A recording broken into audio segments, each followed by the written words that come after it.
Hello guys, welcome to Fictional Vortex. So in this video, we will see what if Naruto was the ghost of Sparta, the god of war who destroyed Olympus. Naruto x Aphrodite, god of war. If you enjoy these kinds of stories, don't forget to show us some love by hitting the like button and subscribing to the channel. Your support means the world to us. Now, let's start the story. Chapter 1. Ghost of the Fallen Heavens. Blood-stained sandals crunched over broken marble as Naruto made his way through the ruins of Olympus. The once mighty home of the gods now lay shattered, columns toppled like children's toys, golden thrones twisted into unrecognizable shapes. The air still crackled with lingering divine energy, and the unmistakable scent of death. Naruto flexed his hand, watching the chains embedded in his forearms shift beneath scarred skin. The blades of chaos, his curse and his weapon, hung at his sides, still warm from the godly blood they'd spilled. His normally bright blonde hair was matted with ash and grime, and the whisker marks on his cheeks seemed deeper, more pronounced against his pale skin. Not exactly how I planned to spend my Thursday, he muttered to himself, kicking aside a broken statue head of Zeus. The carved stone eyes seemed to follow him accusingly. Naruto had come to Mount Olympus with a single purpose: vengeance. After years of being used as a weapon, manipulated by Ares, tricked into killing those he loved, he'd finally gotten payback. Not just against the god of war, whose position he'd unwillingly inherited, but against all of Olympus. Zeus, Poseidon, Hades, Hermes, Helios. One by one, they had fallen to his blades. Some had fought with honor. Others had begged. In the end, it hadn't mattered. "You'd think I'd feel better," Naruto said, his voice echoing in the empty throne room. The massive chamber that once housed the Pantheon's meetings was now just a glorified pile of rubble. For a moment, memories flashed behind his eyes, not of Olympus, but of Konoha. Of ramen at Ichiraku's. Sakura's smile.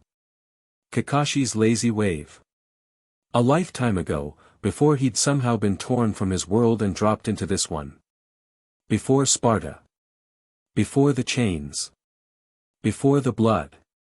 A noise caught his attention, subtle, almost imperceptible. But Naruto hadn't survived this long by ignoring his instincts. Someone was here. Someone had survived his rampage. He moved silently through the ruins, following the sound to a wing of Olympus he'd barely touched during his vengeful campaign. Ornate doors hung partially off their hinges, leading into a chamber that still maintained much of its previous splendor. The air here smelled different, perfumed, inviting. Naruto readied his blades as he pushed through the doors. "I was wondering when you'd find me," a sultry female voice called from within the chamber. The room was opulent beyond belief, silken fabrics draped across couches, golden statues depicting various acts of passion, a massive bed that could comfortably fit 20 people.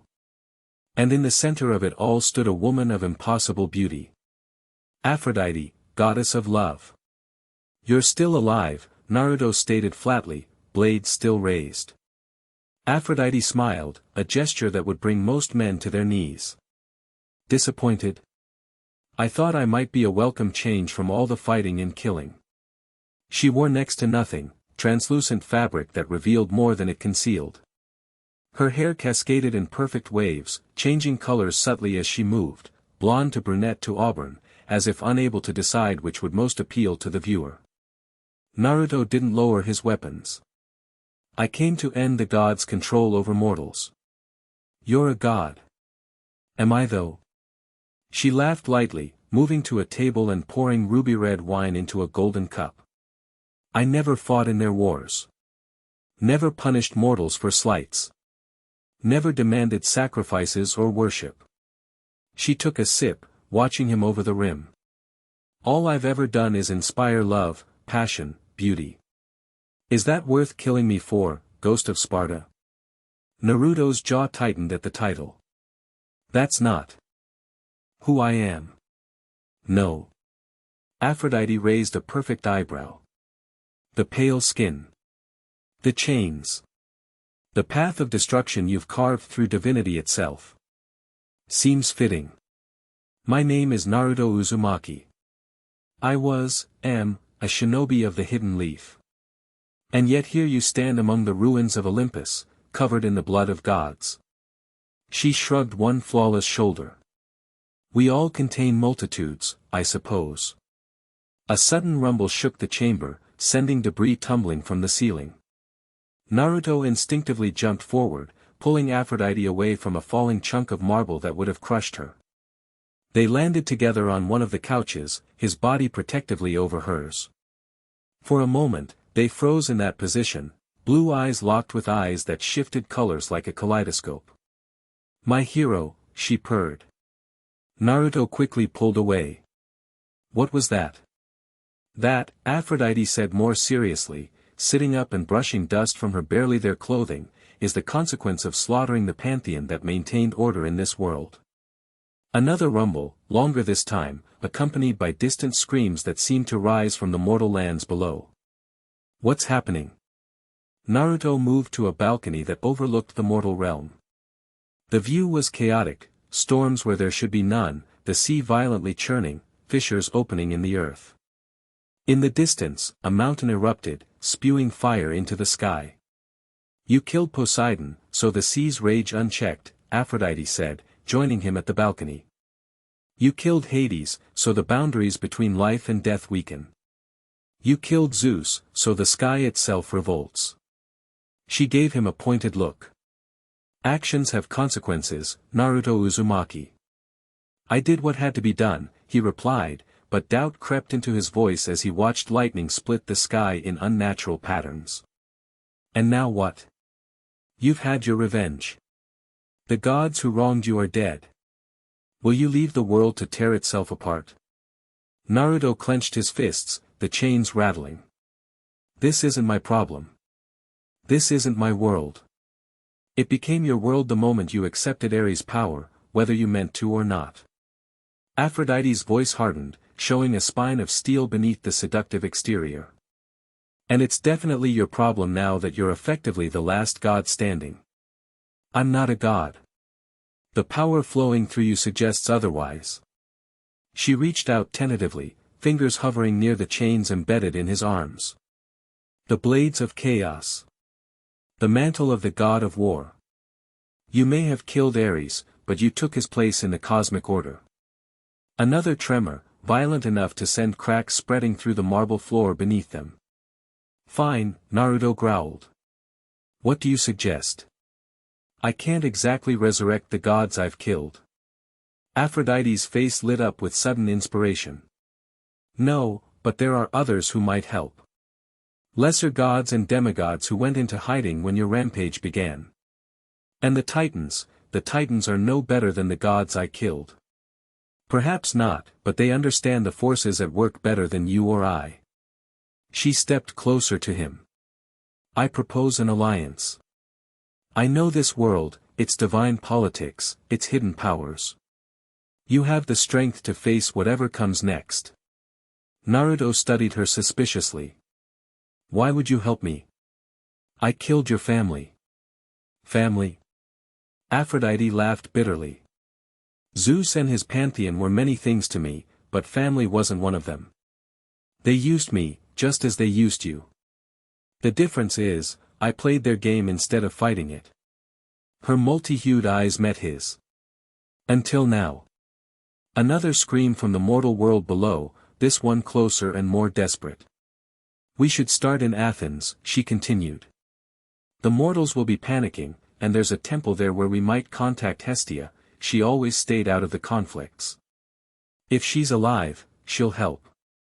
Naruto looked back at the chaos spreading across the land. People were suffering because of what he'd done. The realization stirred something in him, a part he thought had died in Sparta long ago. The part that never gave up, that fought to protect others. Fine, he finally said. We'll go to Athens. But this isn't friendship, and it's definitely not trust. Clear. Aphrodite smiled, a genuine expression that momentarily transformed her from divine beauty to something more real, more human. Crystal clear, god of war. Don't call me that. What should I call you then? Naruto turned away, securing his blades. Naruto is fine. Very well, Naruto. Give me a moment to gather a few things, and we can begin our journey. As Aphrodite disappeared into an adjoining chamber, Naruto returned his gaze to the troubled world below. He'd wanted freedom from the gods' manipulation. He'd wanted vengeance for what was done to him. But now, looking at the consequences, he wondered if he'd simply replaced one problem with another. Guess I'm still cleaning up messes, he muttered, remembering how often he'd ended up fixing problems in Konoha, usually ones he'd accidentally created. Some things never changed, even across worlds. The journey down from Mount Olympus was treacherous. The path that had once been a divine thoroughfare now crumbled beneath their feet, ravaged by earthquakes and sudden storms. Twice Naruto had to use his chakra to stick to sheer cliff faces while carrying Aphrodite, who proved surprisingly resilient despite her delicate appearance. You can actually do something useful, Naruto commented after she used her powers to calm a group of panicked mountain nymphs who might have otherwise attacked them. Charm is a power too, she replied with a wink. Though not as immediately effective as those impressive energy techniques of yours. What did you call it again? Chakra. It's not like any divine energy I've seen before. Where does it come from?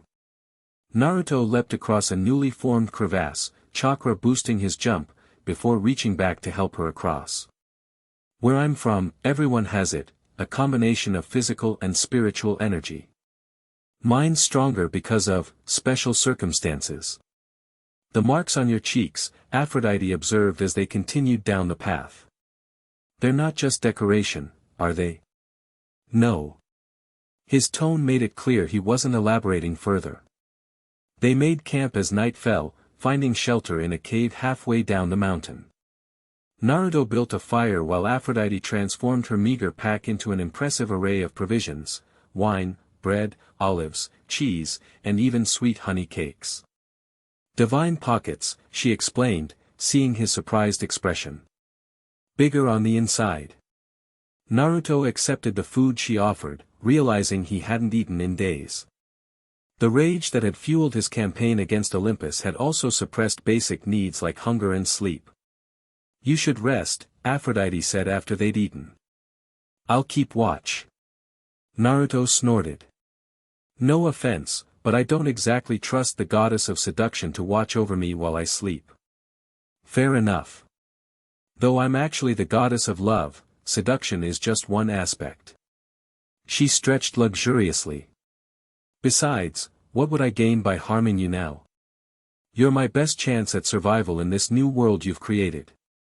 Created isn't the word I'd use. Reshaped, then. She studied him across the fire. You really aren't from this world at all, are you? Sometimes you look at things like you've never seen them before. Naruto poked at the fire with a stick. I told you. I'm from Konoha, the village hidden in the leaves. It's far from here. Another pantheon's territory. No gods there. Not like here. We had our legends, our powers, but nothing like. He gestured vaguely at her divine perfection. How did you come to be here, then? In Sparta? The question stirred memories Naruto preferred to keep buried, the strange jutsu that went wrong, waking up disoriented in a foreign land, being taken in by a Spartan patrol who saw his fighting skills as valuable. Wrong place, wrong time, he finally said. Ended up in Sparta. Became a warrior.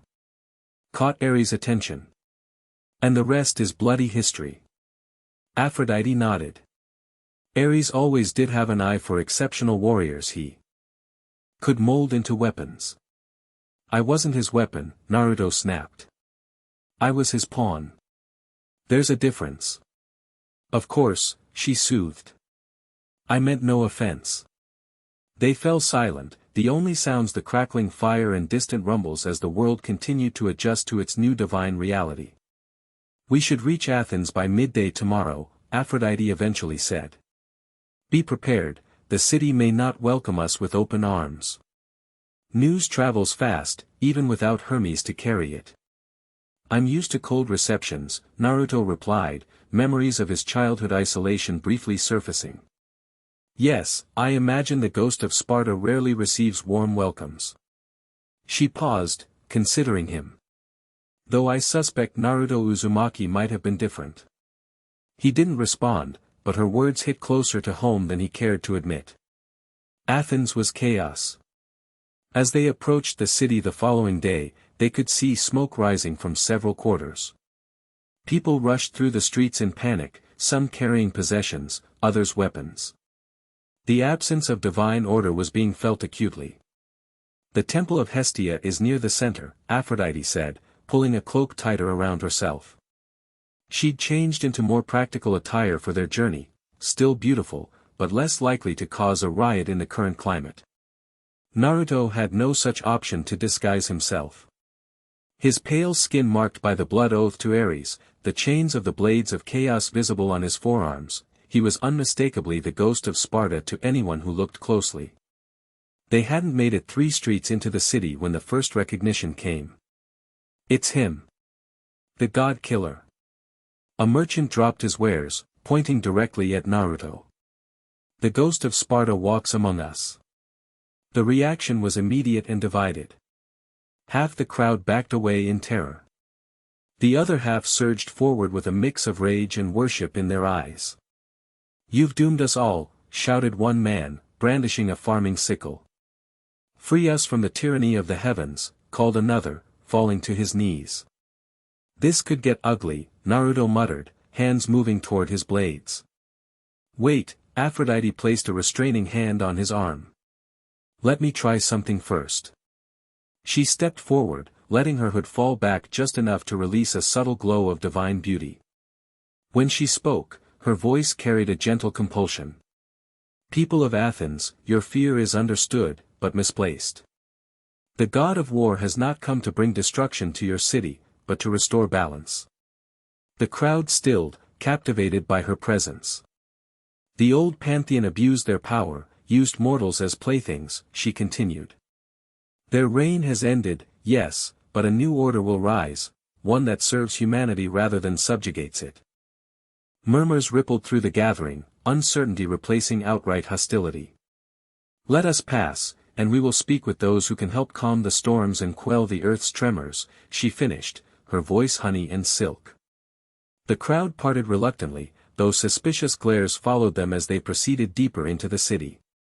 Nice trick, Naruto said once they were out of earshot. Not a trick. Just a reminder that words can accomplish what blades cannot. She glanced at him. Though I noticed you reaching for a kunai rather than those chaos blades. Interesting choice.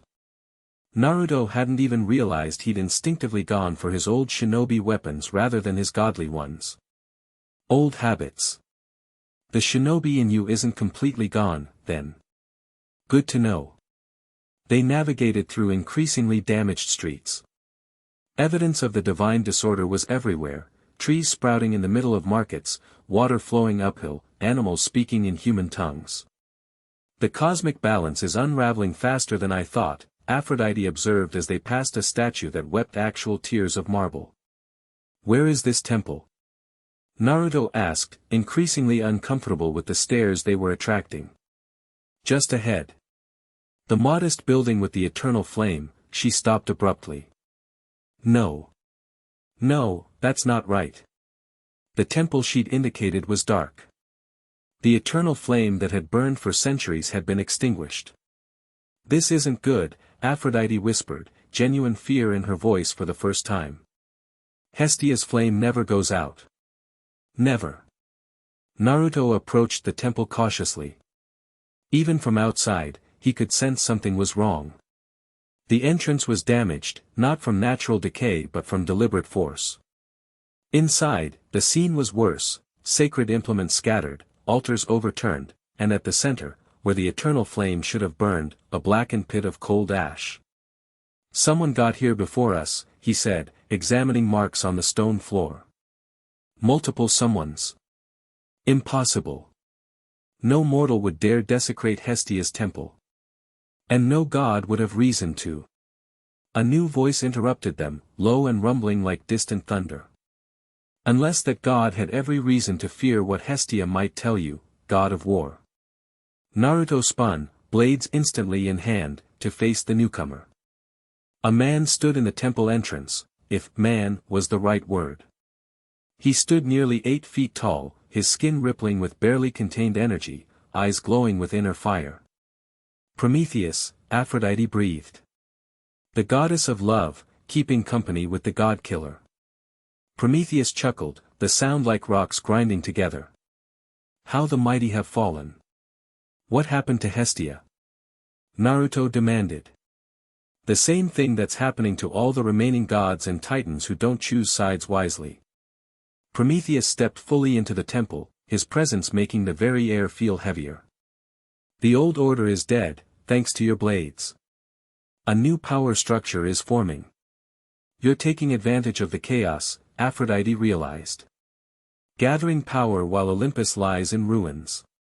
Someone has to. Prometheus fixed his fiery gaze on Naruto. I had hoped it might be you, actually. The new god of war, reshaping divinity in his image. But instead, I find you playing errand boy to the last Olympian whore. Naruto moved faster than the Titan expected, the blades of chaos whipping out to wrap their chains around Prometheus's throat. Talk about her like that again, and I'll send you to join the gods I've already killed. Prometheus laughed despite the blades at his neck. There's the fury I expected. But misplaced, god of war. I'm not your enemy. Where's Hestia? Naruto repeated, tightening the chains. Safe. For now. Prometheus didn't struggle against the restraint.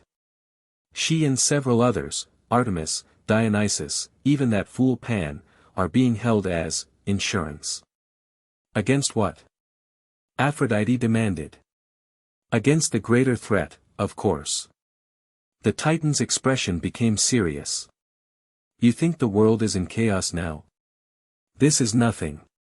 The walls of Tartarus are weakening. Without Hades to maintain them. The Titans imprisoned there are stirring. If you're not one of them, then what are you? Naruto asked suspiciously. I'm the Titan who gave fire to humanity. Who suffered eternally for that gift. Prometheus smiled thinly. I've always had a soft spot for mortals, unlike my brethren. So you say, Aphrodite replied skeptically. See for yourself. Prometheus nodded toward the temple entrance. While we've been chatting, the first wave has arrived. Naruto turned to see dark shapes moving through the streets of Athens, twisted creatures that seemed partly human, partly something else. Their movements were wrong, too fluid and too jerky all at once. Escapees from Tartarus, Prometheus explained. The weakest and smallest, able to slip through the earliest cracks. Bigger things are coming. One of the creatures caught sight of them and let out a scream that no human throat could produce. Instantly, the entire pack changed direction, surging toward the temple. Guess we're about to see what the ghost of Sparta can really do, Prometheus remarked, stepping back as if to watch a performance. Naruto didn't hesitate. He leapt into action, chakra surging through his body as he met the creatures head-on. The blades of chaos whirled around him in deadly arcs, slicing through unnatural flesh with brutal efficiency. Shadow Clone Jutsu, he called out, forming the familiar hand sign. Multiple copies of himself appeared, each wielding the terrible blades with the same skill as the original. The creatures fell by the dozen, but more kept coming.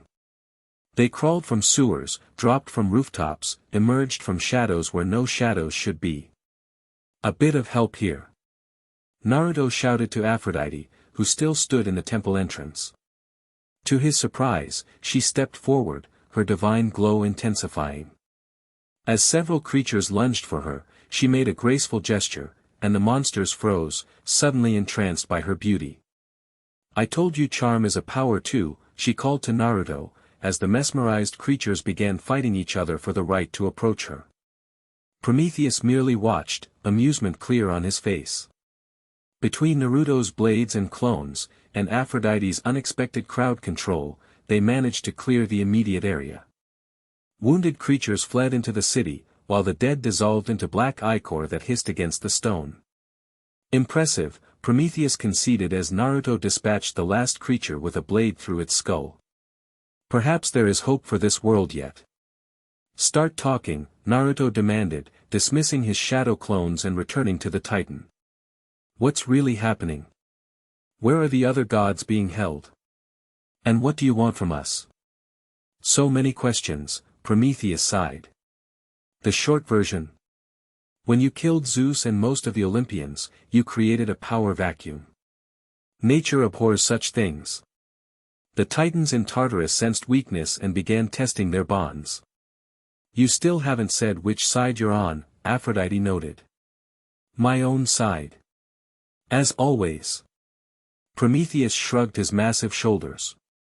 But my interests align with continued mortal existence, which means preventing my more destructive brethren from escaping completely. And the captured gods? Naruto pressed. Insurance, as I said. And bait. Prometheus smiled unpleasantly. For you, god of war. The remaining Titans remember how Zeus overthrew Kronos.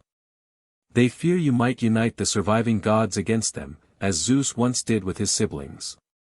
I killed the gods. Why would I help the ones that remain? Because you're not just the ghost of Sparta, are you? Prometheus studied him with those burning eyes. There's something else in you. Something, not of this world. Something that still believes in protecting the weak. Naruto tensed. How could the Titan know that? I've been watching you since you arrived in this world, Naruto Uzumaki of Konoha.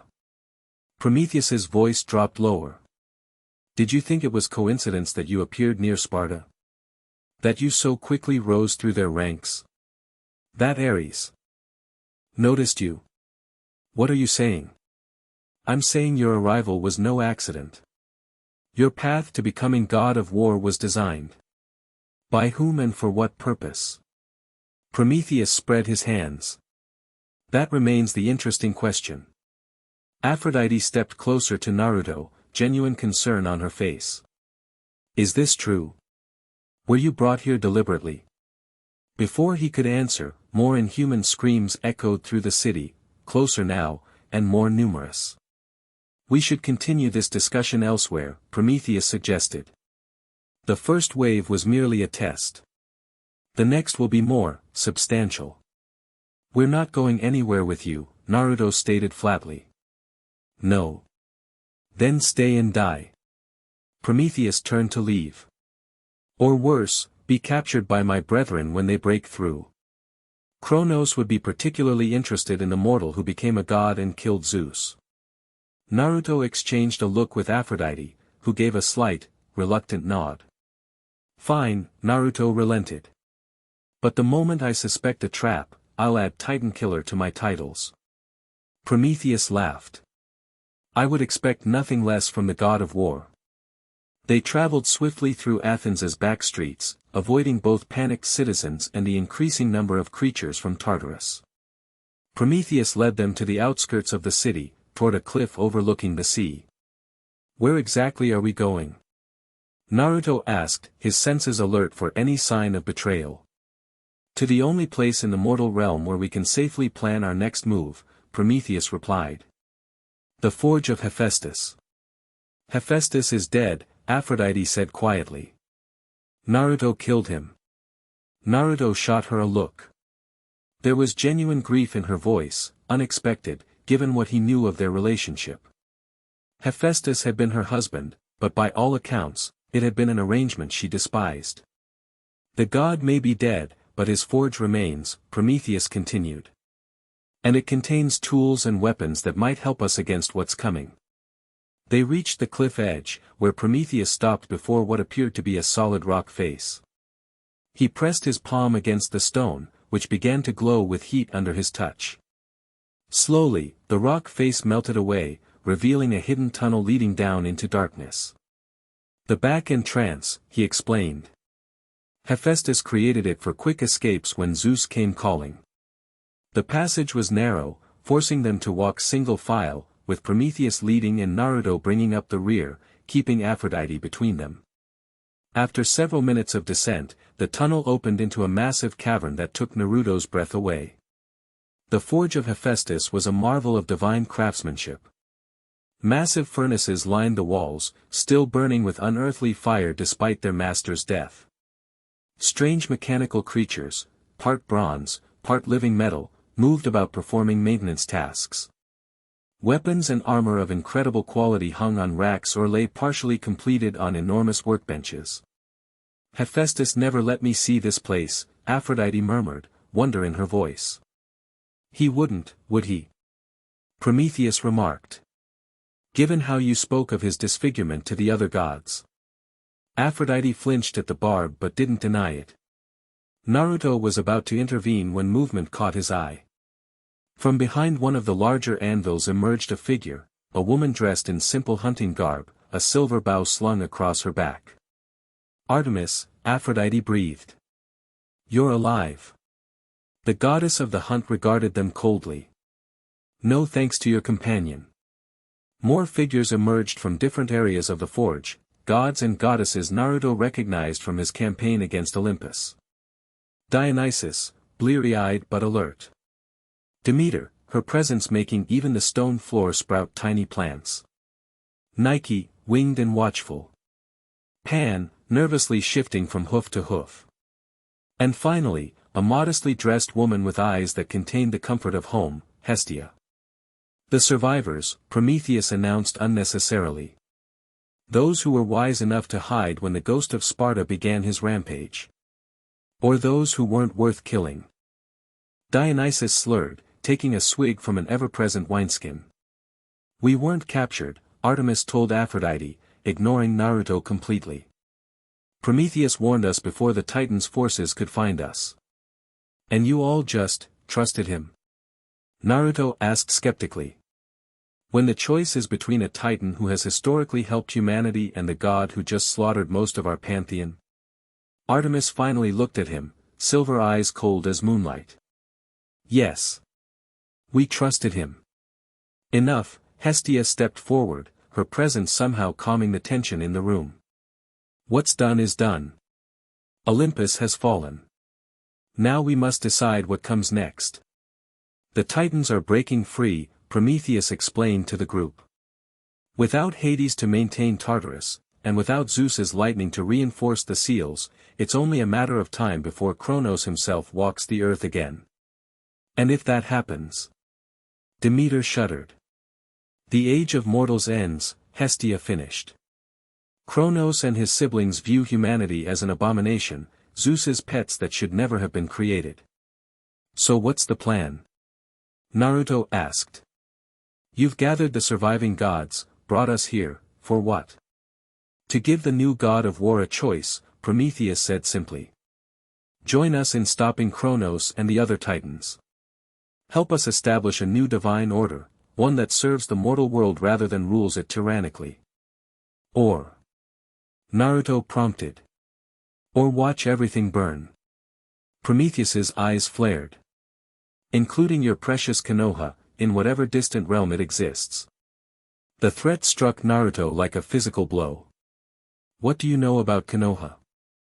I know that the boundaries between worlds are weaker than they've ever been, thanks to your destruction of the cosmic order, the Titan replied. I know that if Kronos escapes, he won't stop with this world. The Titan of time can reach across realities, into pasts and futures, across dimensional boundaries. He's right, Hestia confirmed reluctantly. Even your homeland wouldn't be safe if Kronos fully returns to power. Naruto looked around at the gathered deities, some fearful, some hostile, all watching him expectantly. Then his gaze fell on Aphrodite, who for once showed no guile or manipulation in her expression, only genuine concern. I never wanted to be the god of war, Naruto finally said. I never wanted any of this. I just wanted to go home. Sometimes what we want doesn't matter, Aphrodite said softly. Sometimes we have to play the role fate assigns us. Screw fate, Naruto growled, memories of his own world's prophecies rising unbidden. I make my own destiny. Then make it one where the world survives, Hestia urged. Naruto took a deep breath, centuries of rage and pain warring with the core of who he had once been, a shinobi who never gave up, who protected his precious people, who believed in a better future. Fine, he said at last. I'll help stop the Titans. But I'm not rebuilding Olympus. Whatever comes after, it won't be a return to gods lording over mortals. Relief spread through the gathered deities, though some, particularly Artemis, still regarded him warily. A wise choice, god of war, Prometheus said with a slight bow. Now, let us plan our first move. Time is running short. The planning session lasted hours, with the gods debating strategies and Prometheus providing intelligence on Titan movements. Throughout, Naruto noticed how the dynamics shifted, some gods deferring to him as the most powerful deity present, others still treating him as an enemy temporarily allied. Aphrodite stayed close to him, occasionally offering insights that surprised both Naruto and the other gods with their strategic value. Beneath her beauty-obsessed exterior, she clearly possessed a keen intelligence rarely given credit. Our first priority must be securing the entrance to Tartarus, Artemis was saying, gesturing to a map of Greece. Without Hades, the underworld is in chaos. It's too late for that, Prometheus countered. Smaller entities are already escaping. We need to focus on preventing Kronos from breaking his particular bonds. And how do we do that without Zeus's lightning? Dionysus asked, surprisingly lucid now. All eyes turned to Naruto. What? He asked, uncomfortable with the attention. You killed Zeus, Hestia said gently. By divine law, his powers should have transferred to his killer. I didn't get his lightning bolt, if that's what you're asking. No, but you have his essence, Prometheus explained. Divine power doesn't simply vanish. It transfers, transforms. The question is whether you can access it. Naruto looked down at his hands. Since killing Zeus, he had noticed changes in his abilities, strange new energies that felt different from both his chakra and the power he'd gained from killing Ares. I'm not sure how, he admitted. I might be able to help with that, a new voice interjected. Everyone turned to see a figure emerging from the shadows of the forge, a beautiful woman with dark hair and eyes that reflected starlight. Nyx, Hestia breathed. We thought you had faded. The goddess of night never truly fades, Nyx replied, her voice like velvet darkness. I simply watch from the shadows. Why reveal yourself now? Prometheus asked suspiciously. Because I've been watching our new god of war since he arrived in our world. Nyx approached Naruto, moving with liquid grace. And I know more about his unique nature than anyone here. What do you mean? Naruto tensed, ready for an attack. Instead, Nyx simply placed a cool finger against his forehead, directly over the spot where, in his world, a ninja headband would have rested. You carry two spirits within you, Naruto Uzumaki. Your own, and that of the nine-tailed fox demon. Shock froze Naruto in place. How could you possibly know about Kurama? The assembled gods murmured in confusion at the unfamiliar name. I am Night. I see what others cannot. Nyx smiled mysteriously. And I see that this dual nature is why you've been able to absorb divine essence without being destroyed by it. Your body was already adapted to containing immense power not your own. So he can access Zeus's powers? Aphrodite asked eagerly.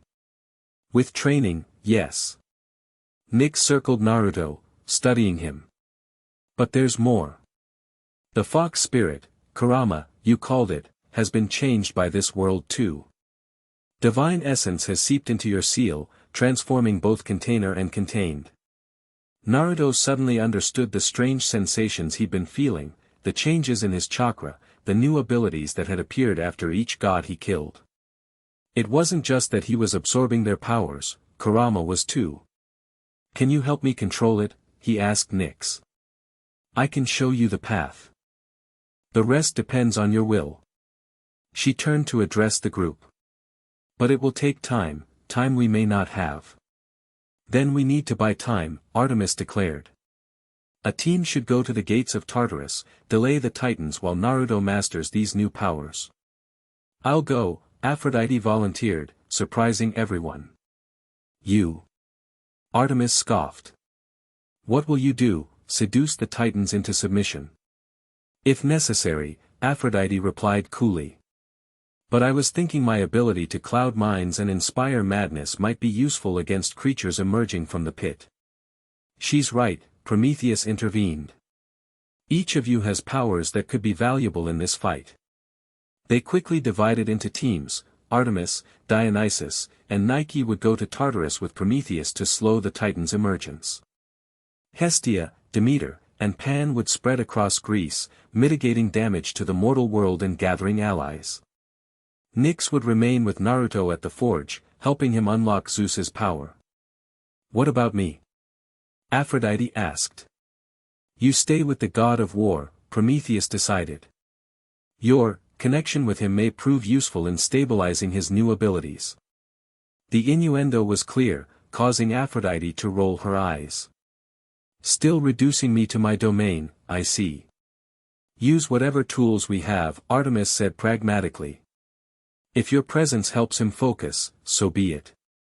As the gods prepared to depart on their missions, Naruto pulled Aphrodite aside. You don't have to stay, he told her quietly. If you want to go with the others, and miss the chance to see the famous Naruto Uzumaki master the power of Zeus, she interrupted with a smile. Not a chance. This isn't a joke. What Nyx is suggesting, accessing Zeus's powers while also dealing with Kurama, it could be dangerous. Aphrodite's expression softened. I know. That's why you shouldn't do it alone.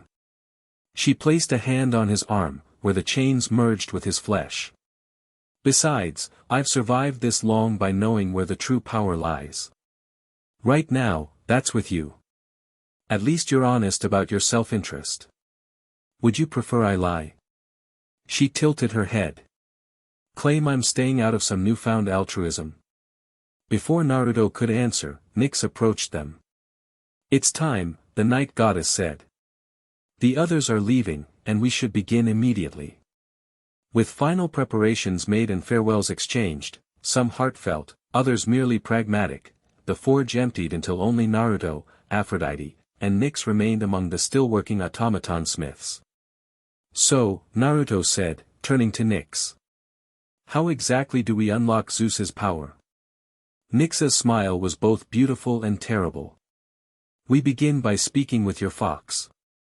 The innermost chamber of Hephaestus's forge had been converted into a meditation space.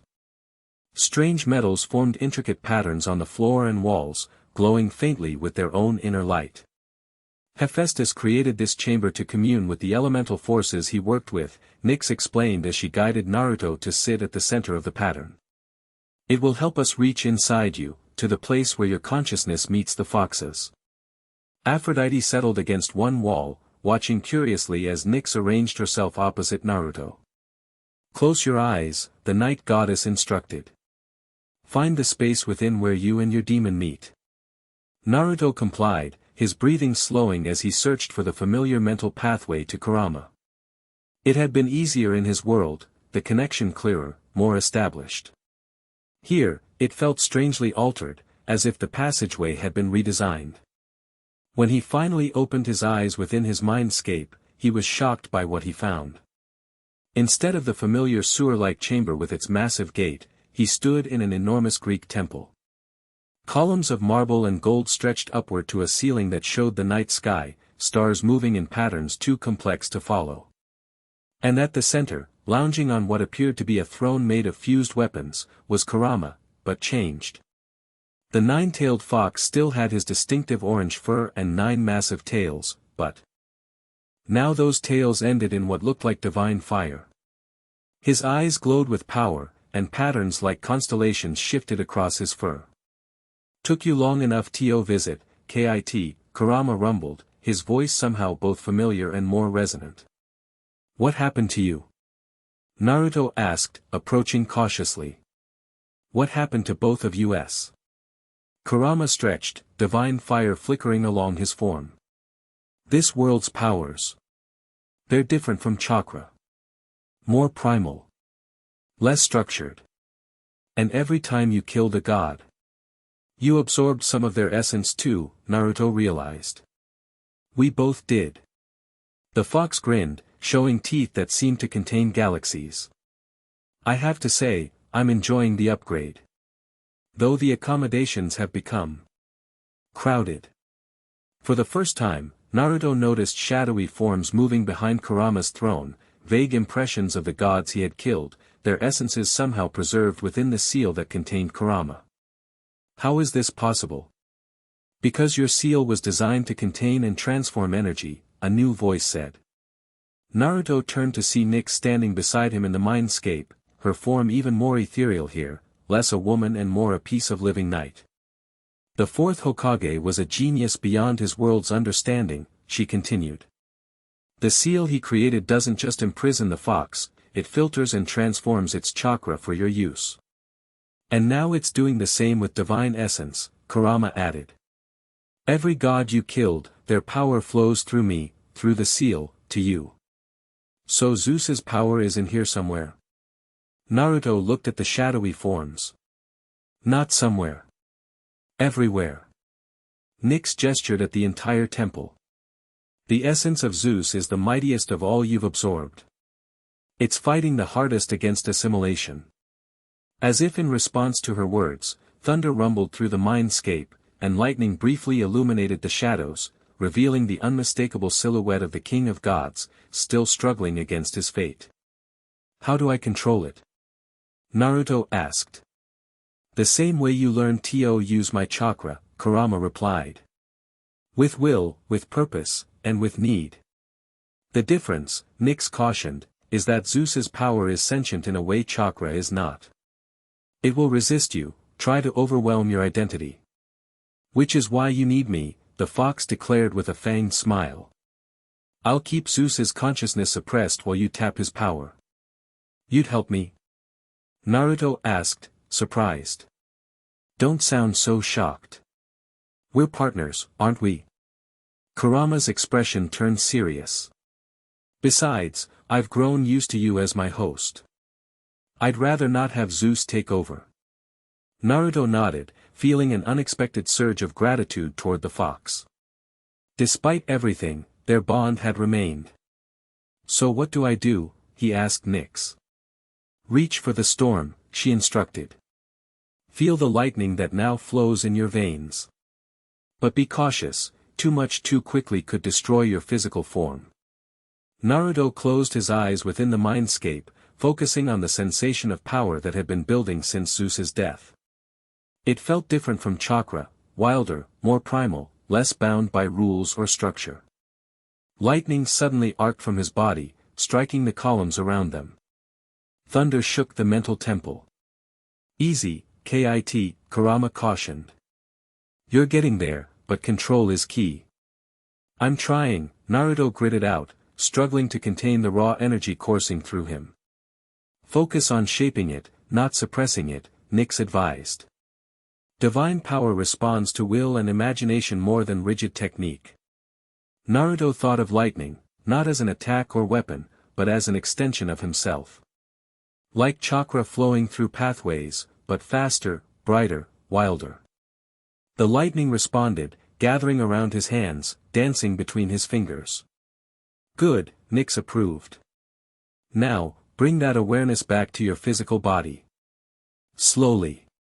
In the forge chamber, Aphrodite watched with growing concern as electricity began crackling across Naruto's skin. His whisker marks deepened, and his closed eyelids flickered with internal light. Is this normal? She asked Nyx, who seemed equally deep in meditation despite being aware of the physical world. As normal as a shinobi becoming the god of war can be, Nyx replied without opening her eyes. He's doing well, actually. Most mortals would have been incinerated already. He's not most mortals, Aphrodite murmured, more to herself than Nyx. Suddenly, Naruto's eyes snapped open, glowing blue with streaks of lightning dancing across them. The air in the chamber became charged, heavy with potential energy. Naruto. Aphrodite called cautiously. He turned to look at her, recognition slowly returning to his expression as the glow faded somewhat. "I'm here," he said, his voice overlaid with a subtle rumble of thunder. "I can feel it, Zeus's power. It's incredible. And dangerous," Nyx cautioned, finally opening her eyes. "What you've accessed is merely a fraction of what you now contain." Naruto looked down at his hands, where tiny arcs of lightning still jumped between his fingers. "Will I be able to control more?" "With practice, yes," Nyx confirmed. "But we've done enough for today. Your mortal form needs time to adjust to the divine energy." As if to confirm her words, Naruto suddenly swayed, exhaustion hitting him like a physical blow. Aphrodite moved quickly to his side, supporting him before he could fall. "Thanks," he mumbled, surprised by both the gesture and the genuine concern in her eyes. "Can't have our best weapon against the Titans passing out, can we?" she replied, helping him to his feet. Nyx watched them with ancient, knowing eyes. "Rest. Eat. Recover your strength. Tomorrow we continue." In a small chamber off the main forge, Aphrodite had created a comfortable living space with materials found throughout Hephaestus's domain. Cushions and fabrics formed a soft resting area, while automatons provided food and drink at her command. Naruto sat cross-legged on the cushions, devouring his third plate of food. The energy expenditure had left him ravenous. "Careful," Aphrodite teased, reclining nearby with a cup of wine.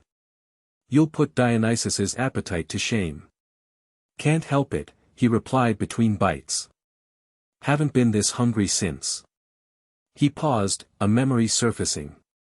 "Since Ichiraku ramen back home." "Tell me about it," she said, her interest genuine. "This Ichiraku place." Naruto's expression softened. "Small ramen shop in Konoha. Nothing fancy, but the best food you've ever tasted. Tucci and I am, the owners, they were the first people to really treat me like a person, not a monster. Because of your fox." He nodded, surprised by how easily he was sharing this with her. "Most people in the village feared what was inside me. Kept their distance. But not them." "I understand isolation," Aphrodite said quietly. "Not the same way, obviously. Everyone wanted to be near me, to possess me. But no one ever really saw me." Naruto studied her. "Hard to believe. You're a goddess. Worshipped by millions." "Worshipped, yes. Understood?" "No." She took a sip of wine. "Do you know what it's like to be reduced to a single aspect of yourself? To have everyone assume that beauty and desire are all you are, all you can be?" For the first time, Naruto saw past the perfect exterior to something genuine beneath, a loneliness that resonated with his own experiences. "Actually," he said slowly, "I do know what that's like. Being seen as just the Ninetales container. Just a weapon or a threat."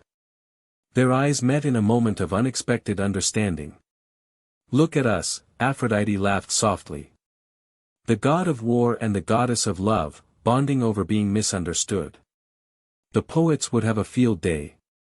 Naruto smiled despite himself. "If they weren't all running from Tartarus monsters. There is that." Her expression turned more serious. "Do you think we can actually stop the Titans? With Zeus's power?" "I don't know," he admitted. "But I've faced impossible odds before." "In your world?" "Yeah. There was this group called Akatsuki, powerful ninjas hunting people like me, with tailed beasts sealed inside them. Everyone said we couldn't beat them. But you did." Naruto's expression clouded. "Eventually. Not without losses." Aphrodite leaned forward, genuinely curious. "What happened to bring you here? You've never really explained." He was silent for a long moment, deciding how much to share. Finally, he sighed. "There was a battle. An enemy with a space-time jutsu, a technique that could manipulate dimensions. I jumped in front of an attack meant for a friend. There was this tearing sensation. Then darkness. When I woke up, I was in Greece. You sacrificed yourself, Aphrodite realized. Very heroic. Not really thinking of heroics at the time, Naruto shrugged. Just didn't want to lose another precious person. Precious person, she repeated the phrase. What a lovely way to describe someone you care about. Their conversation continued long into the night, sharing stories, her of ancient Greece and the early days of the gods, him of Konoha and his journey as a shinobi. By the time exhaustion finally claimed Naruto, he realized with surprise that he'd almost forgotten the weight of chains on his arms. Almost. Days passed in a rhythm of intense training and gradual recovery. Each session with Nyx pushed Naruto further, helping him access more of Zeus's power while maintaining control. The lightning responded more readily now, and he'd begun incorporating it with his chakra techniques to devastating effect. Aphrodite remained a constant presence, sometimes observing his training, other times exploring the forge or communing with her own divine abilities. Naruto noticed subtle changes in her too, less reliance on her beauty to define her, more willingness to show the intelligence and strategic mind that had always existed beneath the surface. On the 5th day, as Naruto successfully called down a lightning strike that melted one of Hephaestus's anvils, Nyx finally seemed satisfied. You've progressed faster than I anticipated, she acknowledged. The fox's cooperation has been invaluable. Kurama's always been stubborn, but he comes through when it matters, Naruto replied, the exertion barely winding him now. We've had no word from Prometheus and the others, Aphrodite noted, concern evident in her voice. That can't be good. It's not, Nyx confirmed grimly. I've been watching through my shadows. The situation at Tartarus deteriorates by the hour. Prometheus and the others fight valiantly, but they're losing ground. Then it's time I joined them, Naruto decided. Are you ready? Aphrodite asked. In answer, Naruto summoned both his shinobi and godly powers simultaneously. Lightning crackled around his body as chakra formed a glowing aura. The blades of chaos ignited with flames that now contained streaks of electric blue. Ready enough, he said. Nyx nodded approval. I'll continue monitoring the situation from here. My physical form is not well suited to direct confrontation. What about you? Naruto asked Aphrodite. I'm coming with you, of course, she replied as if it were obvious. Someone needs to keep you from doing anything stupidly heroic. Despite the gravity of the situation, Naruto found himself smiling. Wouldn't dream of it. The journey to Tartarus would have taken days by normal means, but as gods, they had other options. Aphrodite guided Naruto through the process of divine travel, less teleportation and more a rapid shifting of essence across space. They materialized on a desolate plain that reeked of sulfur and death. At its center yawned an enormous pit, its edges crumbling, widening with each tremor that shook the earth. Dark shapes continually emerged from the pit, only to be driven back by flashes of silver light, Artemis's arrows, or entangled in vines that could only be Dionysus's work. There, Aphrodite pointed to a ridge where their allies had established a defensive position. They moved quickly, Naruto using chakra to enhance their speed. As they approached, he could see the toll the battle had taken, Artemis with a bleeding gash across her shoulder, Dionysus looking unnaturally sober, Nike with one wing damaged and hanging awkwardly. Prometheus stood at the forefront, his skin glowing with internal fire as he hurled boulder after boulder at larger creatures attempting to emerge from the pit. Reinforcements arrive at last, the Titan called upon seeing them. And not a moment too soon. What's the situation? Naruto asked, immediately joining their line. Dire, Artemis replied curtly. The smaller entities came first, then larger monsters. Now we're seeing the first of the imprisoned titans attempting to break through. As if summoned by her words, a massive hand, large enough to crush a house, gripped the edge of the pit. The earth shook violently as something began to pull itself up. Hyperion, Prometheus identified grimly. Titan of light. one of Kronos's most devoted lieutenants. A head emerged, vaguely humanoid but too large, too ancient, its eyes burning with literal flames, its hair a corona of blinding light. Freedom! Hyperion bellowed, his voice causing cracks to spread across the plain. We need to drive him back before he fully emerges, Prometheus urged. Once a Titan completely leaves Tartarus, they rapidly regain their full power. Naruto didn't waste time with words. He leapt forward, covering the distance to the pit in seconds, the blades of chaos whirling around him. As he reached Hyperion, he channeled Zeus's lightning through the blades, striking the Titan's exposed face. Hyperion roared in pain and surprise. Who dares? Who strikes with the power of Zeus?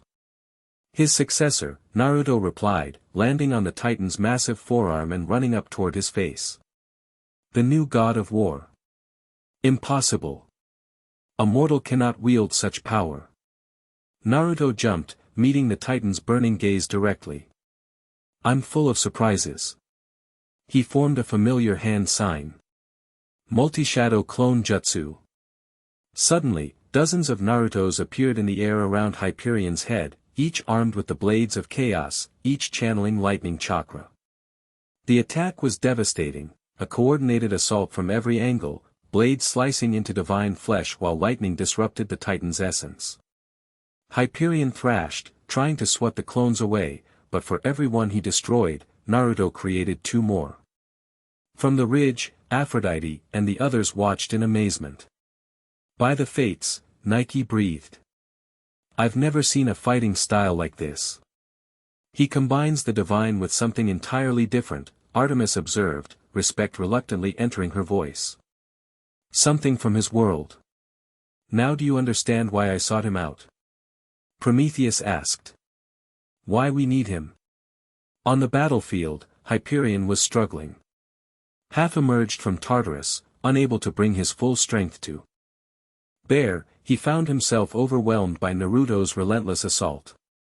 Enough, the Titan finally roared, his body erupting in blinding light.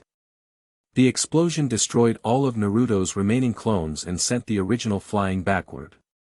Before he could recover, Hyperion managed to pull himself further from the pit, a second massive arm now gripping the edge. I think he's made him angry, Dionysus observed drily. We need to help him, Aphrodite insisted, already moving forward.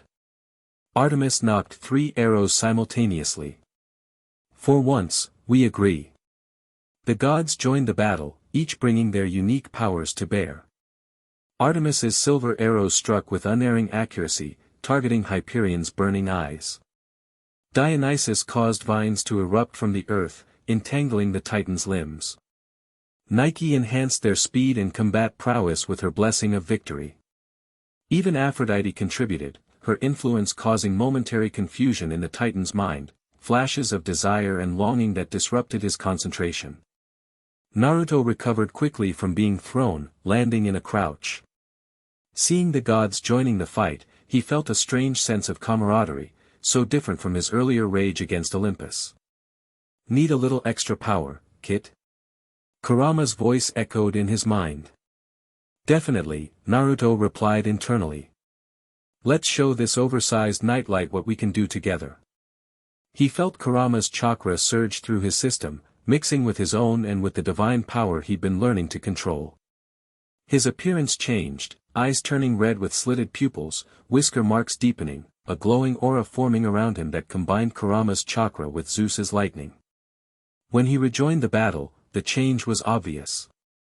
His speed had doubled, his strikes carried devastating power, and each time the blades of chaos connected with Hyperion, they left wounds that leaked golden ichor and didn't immediately heal. What manner of god are you? Hyperion demanded, genuine fear entering his voice for the first time. I told you, Naruto replied, landing on the Titan's massive shoulder. I'm full of surprises. He drove both blades deep into Hyperion's neck, channeling every ounce of combined power through them. Lightning, chakra, and fox energy coursed through the Titan's body, causing him to convulse violently.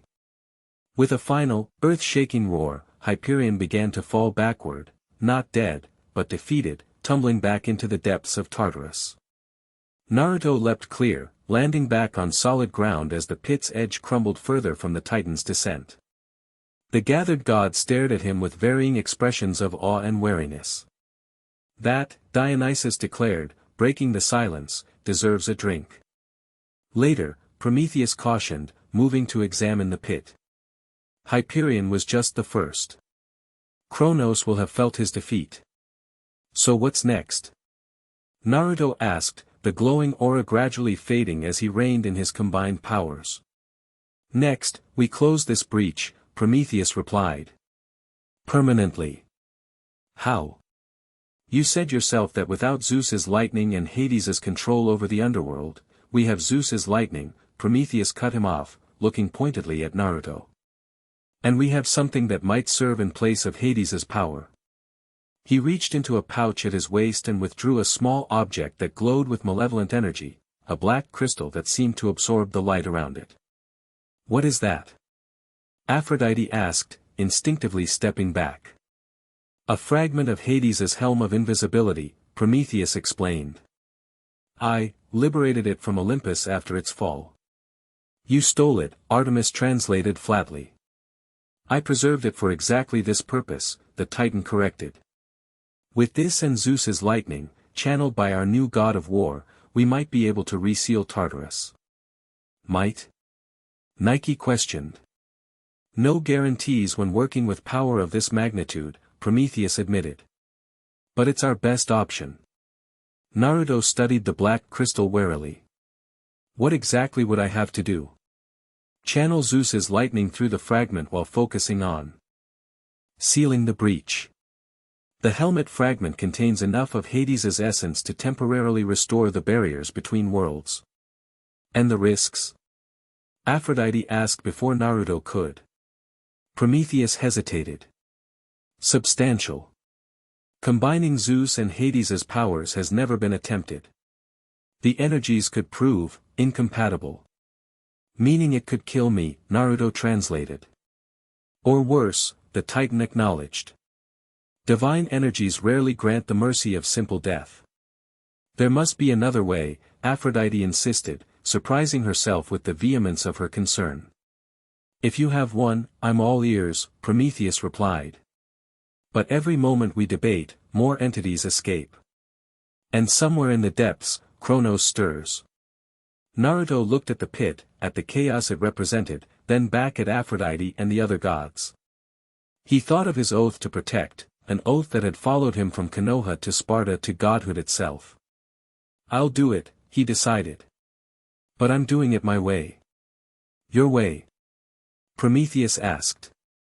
"With shadow clones and the Nine-Tails' help," Naruto explained.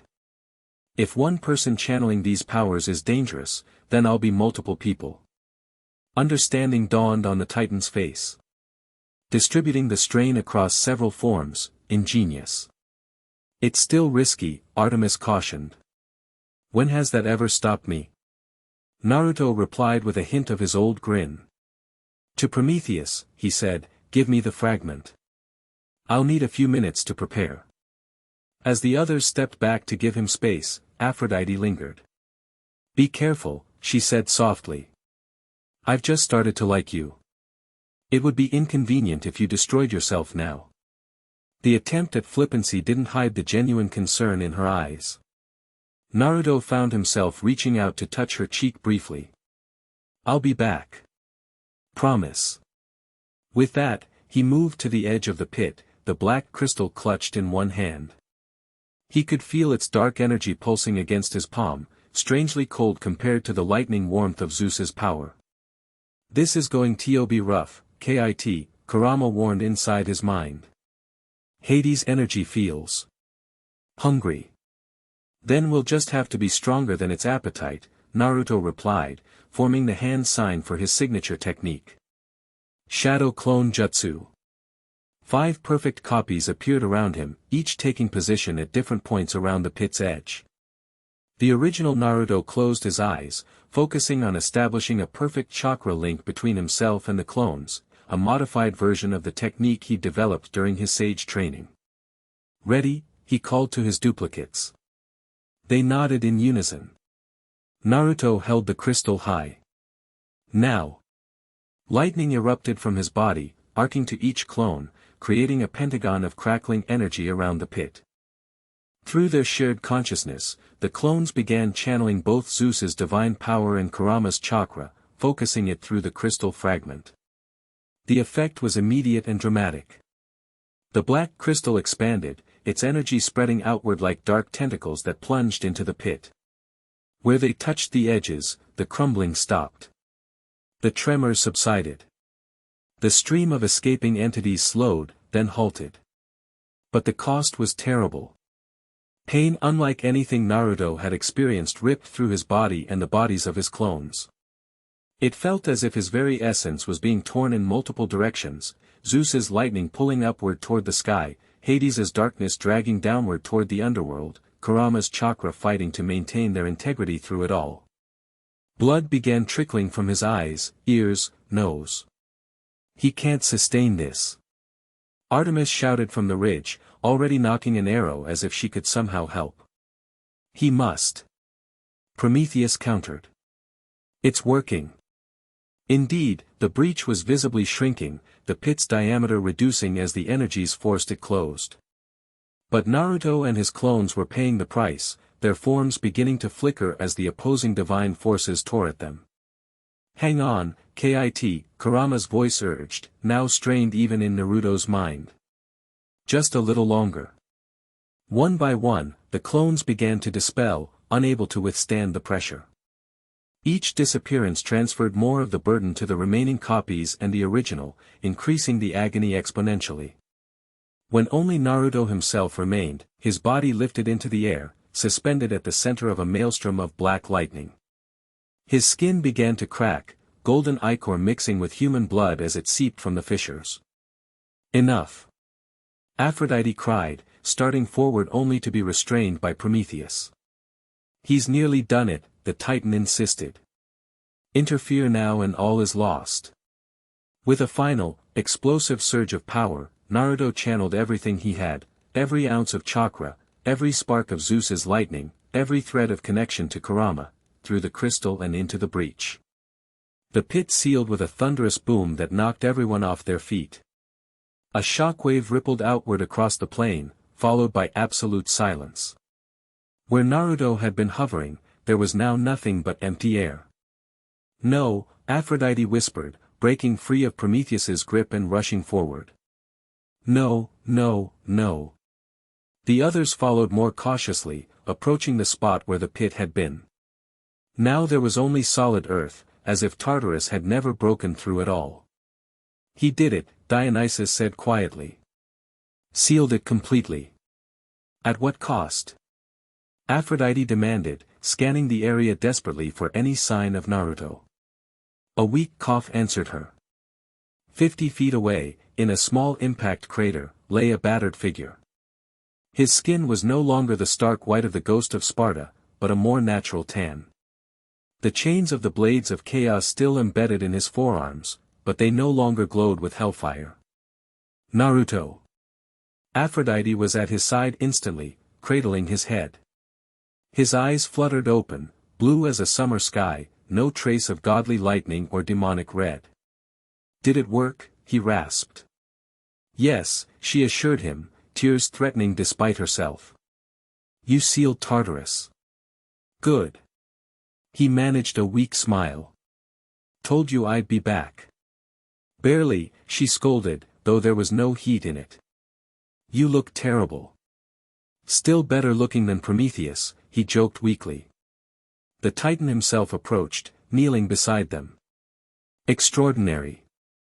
You've not only sealed the breach but apparently stabilized the divine energies within yourself. What does that mean?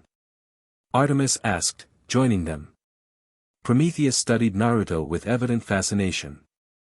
It means he's found balance between his mortal essence, his chakra, the Nine Tails power, and the divine energies he's absorbed. A true god, but something more as well. Something uniquely him, Aphrodite murmured, still supporting Naruto's head. Is it permanent? Nike wondered. The seal, I mean.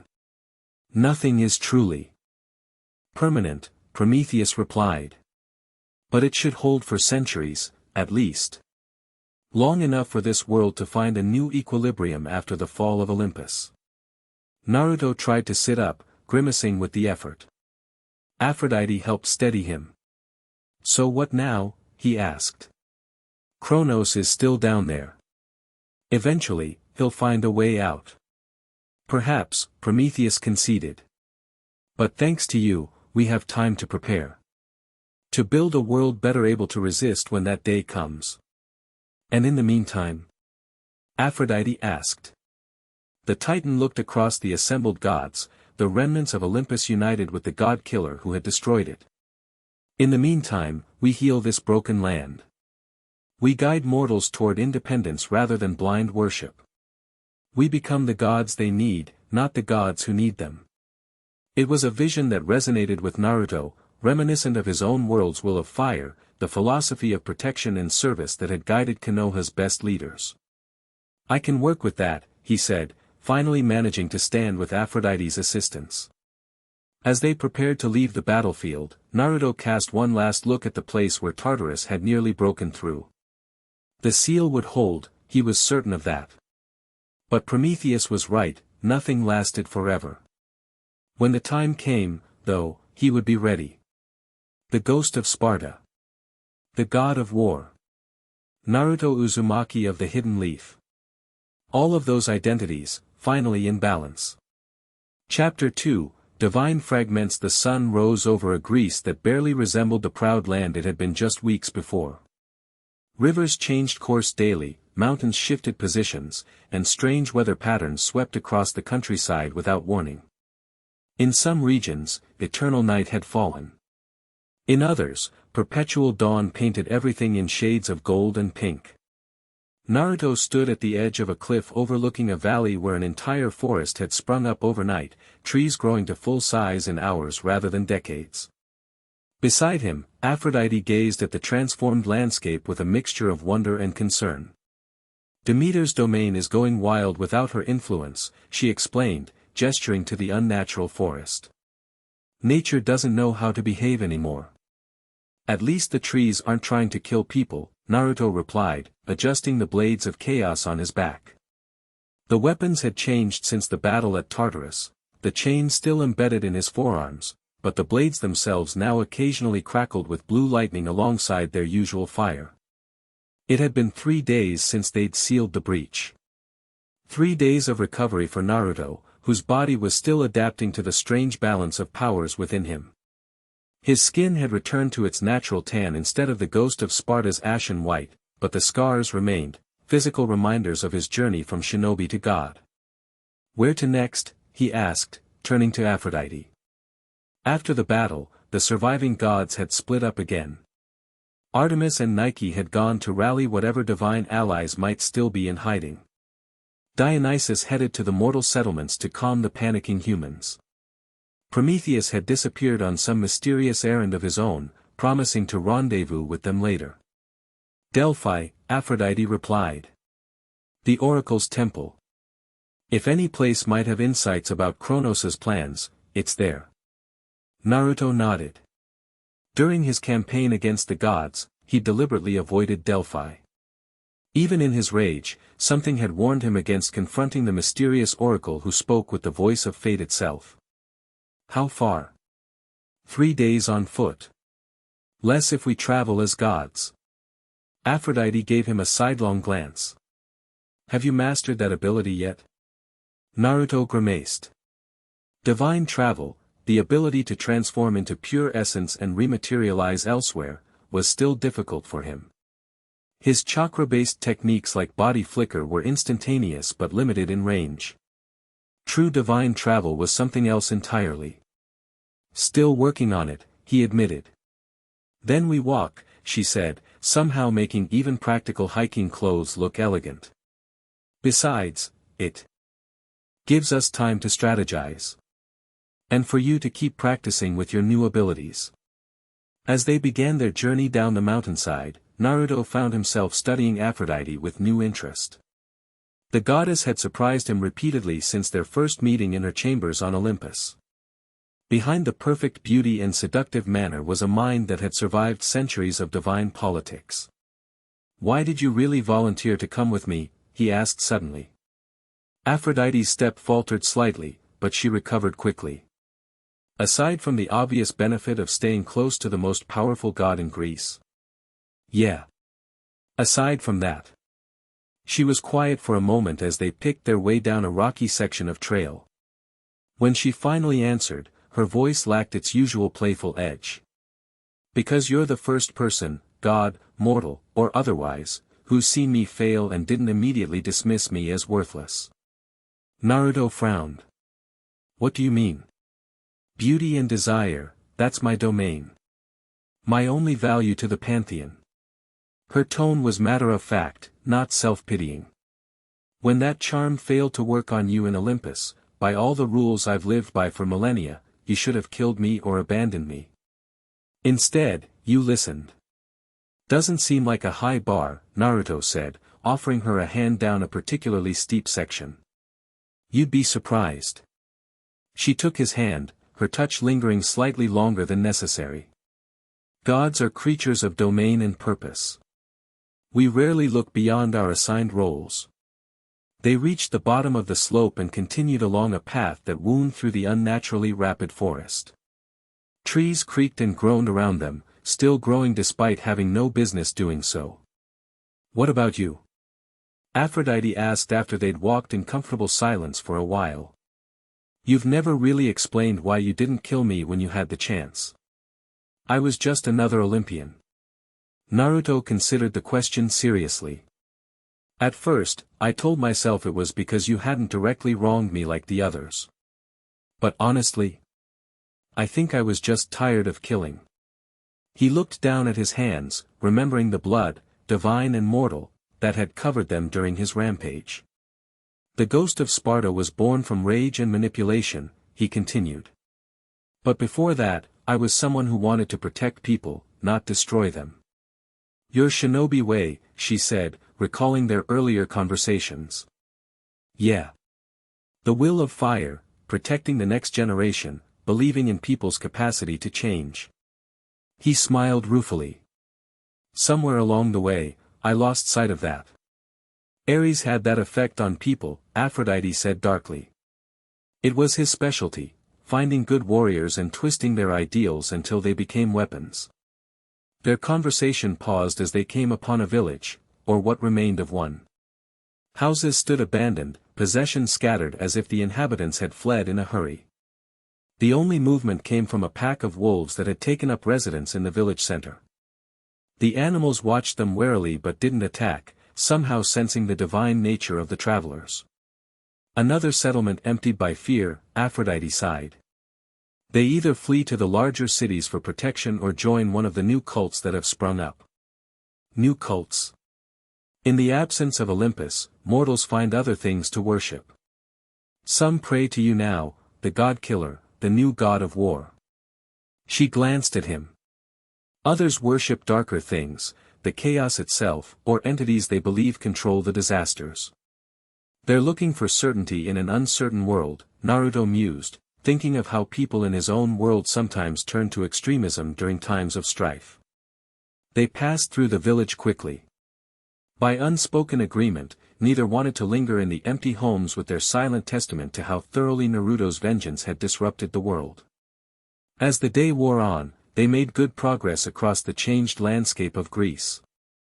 Naruto kept alert for dangers, but most creatures, even the unnatural ones born of the chaos, seemed to sense the power radiating from both travelers and gave them wide berth.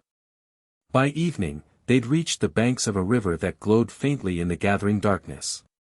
"The Styx," Aphrodite identified. "Or at least, a branch of it that's found its way to the surface." "Is it dangerous?" Naruto asked, studying the luminescent water. "Extremely. It's a boundary river between life and death." She knelt at the edge, careful not to touch the water. "With Hades gone, it's overflowing its boundaries, just like everything else." They made camp a safe distance from the river. Naruto gathered wood while Aphrodite prepared a space, her divine abilities making comfortable bedrolls appear from seemingly nowhere. Divine pockets again? He asked with a raised eyebrow. A goddess never reveals her secrets, she replied with a wink. Though I will say that when you've existed as long as I have, you learn to be prepared. As darkness fell completely, Naruto lit the fire with a small fire-style jutsu, a simple technique that nonetheless drew an appreciative look from Aphrodite. Your chakra abilities continue to fascinate me, she said, settling gracefully beside the fire. So different from our divine powers, yet effective in their own way. They're more structured, Naruto explained, sitting across from her. Divine power seems to be all about will and essence. Chakra requires specific control, hand signs, understanding of elemental natures. Could you teach me? She asked suddenly. Naruto looked up in surprise. Teach you chakra techniques? Why not? If you're learning to use divine travel, shouldn't I learn something of your abilities? There was genuine curiosity in her ever-changing eyes. Unless it's impossible for gods to learn. I don't know if it's impossible, Naruto admitted. No one from my world ever tried teaching a god. Then I'll be the first. Aphrodite's expression was determined. Show me something simple. Naruto considered for a moment, then nodded. All right. We'll start with chakra sensing, feeling the energy flow through your body. He moved around the fire to sit beside her. In my world, everyone has chakra networks, pathways the energy flows through. I'm not sure if gods have the same system, but the principles should be similar. How do we begin? She seemed genuinely eager to learn, another surprise from the goddess he'd initially dismissed as superficial. Like this. Naruto formed a simple hand sign, index and middle fingers raised on both hands. This helps focus your mind and energy. Close your eyes and try to feel the power within you. Aphrodite mimicked the hand sign with surprising precision and closed her eyes. For several minutes, they sat in silence as the fire crackled beside them. I feel something, she finally said. But it's different from divine essence. More physical. That's it, Naruto encouraged. Chakra is a mix of physical and spiritual energy. For gods, the balance might be different, but the concept is the same. He guided her through basic sensing exercises for another hour, impressed by how quickly she grasped the fundamental concepts. By the time they decided to rest, Aphrodite could consistently identify the sensation of her own energy pathways, not quite chakra as Naruto knew it, but something analogous. You're a good teacher, she said as they prepared for sleep. Patient. I didn't expect that from the ghost of Sparta. I had good teachers myself, Naruto replied, memories of Iruka, Kakashi, and Jiraiya surfacing with a pang of nostalgia. Besides, I was always better at learning by doing than from books or lectures. Something we have in common, then. Aphrodite settled onto her bedroll, looking up at the stars. I never had much patience for scrolls and tomes either. Much to Athena's constant disappointment. The mention of the fallen goddess of wisdom brought a momentary tension. Athena had been among those Naruto killed in his rampage through Olympus. I'm sorry, he said quietly. Aphrodite turned to look at him. For what? Athena. The others. I was so consumed by vengeance, I didn't stop to think about who they were to each other. To you. She was quiet for a long moment. Olympus wasn't a family, Naruto. Not in the way mortals understand it. We used each other, competed with each other, betrayed each other routinely. A sigh. But yes, there were connections. Complexities you couldn't have known. Still. I took something from you. You did, she acknowledged. But perhaps you've given something too. Before he could ask what she meant, Aphrodite turned away, signaling an end to the conversation. Naruto respected her choice, settling into his own bedroll. He stayed awake long after her breathing had deepened into sleep, watching the unfamiliar stars of this world and wondering, not for the first time, if anyone in Konoha was looking for him. Dawn arrived with an unsettling crimson light that stained the landscape blood red. Naruto woke instantly, years of shinobi training making him alert the moment consciousness returned.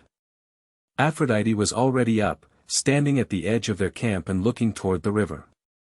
Her posture was tense, alert. "Something's wrong," she said without turning. "The sticks shouldn't be doing that." Naruto joined her and saw immediately what she meant. The glowing river was boiling, steam rising from its surface in ghostly tendrils that took almost human shapes before dissolving. "What's happening?"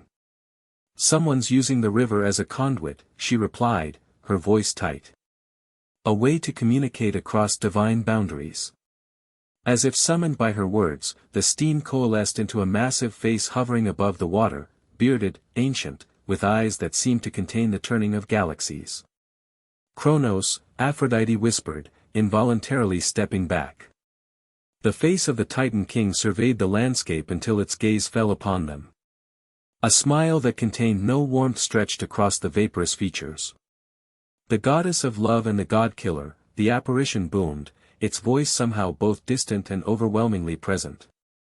"What an unlikely pair." Naruto stepped forward protectively.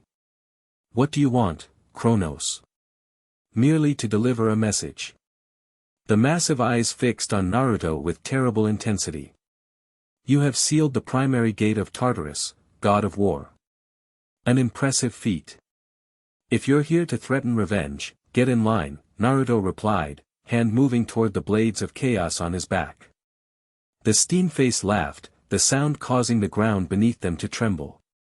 "Not revenge. Congratulations. You have proven yourself worthy of my attention." "I don't want your attention. Yet you have it nonetheless." Kronos's expression became more serious. "You think you have prevented my return, but you have merely delayed it. There are other ways out of the pit besides the main gate." Aphrodite moved to stand beside Naruto. "What do you mean?"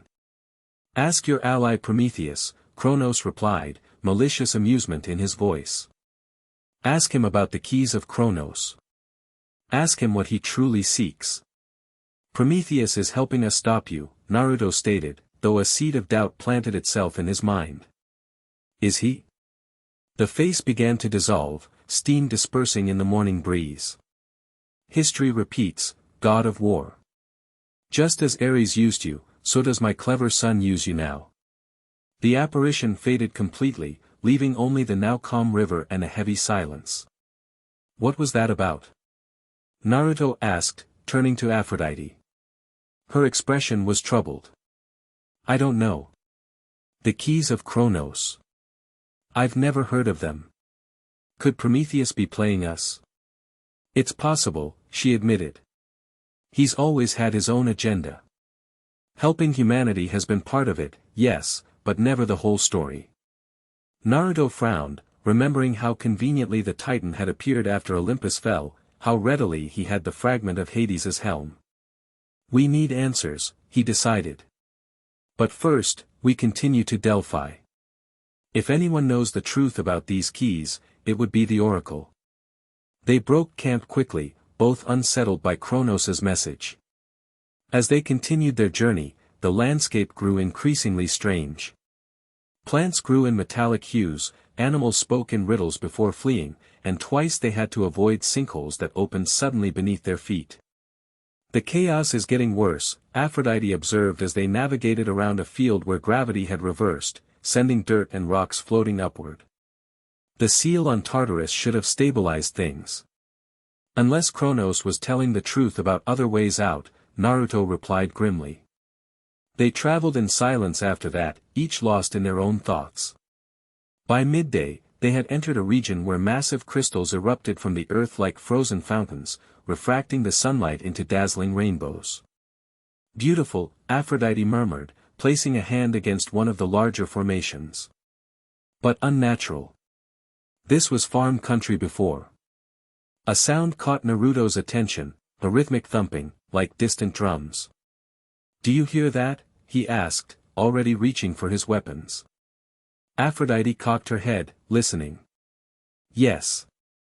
And voices too. They moved cautiously through the crystal forest, the sound growing louder with each step. Soon they could make out chanting accompanying the drums, words in ancient Greek that even Naruto, with his divinely enhanced understanding of the language, found difficult to translate. A ritual of some kind, Aphrodite whispered as they approached the source. They crested a small rise and looked down into a natural amphitheater formed by the crystals. There, hundreds of mortals gathered around a central altar. They swayed in unison, faces painted with symbols that glowed with an unearthly light.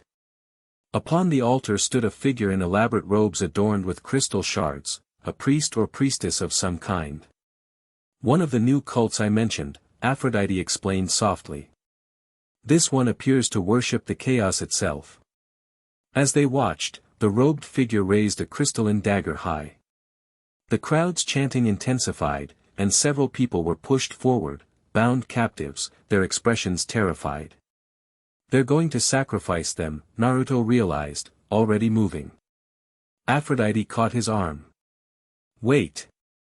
We don't know what powers they're channeling. Rushing in could make things worse. I'm not watching innocent people die, he replied firmly, pulling free. Before she could argue further, Naruto formed a familiar hand sign. Shadow Clone Jutsu. Multiple copies of himself appeared, quickly spreading out to surround the amphitheater. The original Naruto leapt down directly, landing between the robed figure and the intended victims. That's enough, he announced, his voice carrying a hint of thunder, Zeus's power responding to his emotions. The cultists froze in shock. The robed figure lowered the dagger slightly, head tilting as they studied the intruder. The god killer, they finally said, voice androgynous and strangely echoing. Your coming was foretold. Let these people go, Naruto demanded, gesturing to the bound captives. The robed figure laughed. You misunderstand. We honor you with these offerings. The blood of the weak to feed the strength of the new pantheon. I don't want blood sacrifices, Naruto growled, feeling his temper rising. Now release them, or things get unpleasant. The cult leader seemed to consider this, then abruptly raised the crystal dagger again, not toward the captives, but toward their own chest. If not their blood, then mine, they cried. Chaos demands sacrifice. Before Naruto could stop them, the figure plunged the dagger into their own heart. But instead of blood, brilliant light erupted from the wound. The leader's body began to change, crystalline growths bursting from their skin, their form expanding and distorting. They're channeling the chaos energy directly, Aphrodite called, having joined Naruto in the center of the amphitheater. We need to stop this before, she was cut off as a shockwave of power exploded from the transforming cult leader, knocking everyone nearby off their feet. When Naruto looked up, the robed figure had become a towering monstrosity of living crystal, pulsing with chaotic energy. I am the voice of chaos, the creature boomed. I am the harbinger of the new age. The cultists weren't celebrating their leader's transformation. Instead, they were fleeing in terror, trampling each other in their desperation to escape.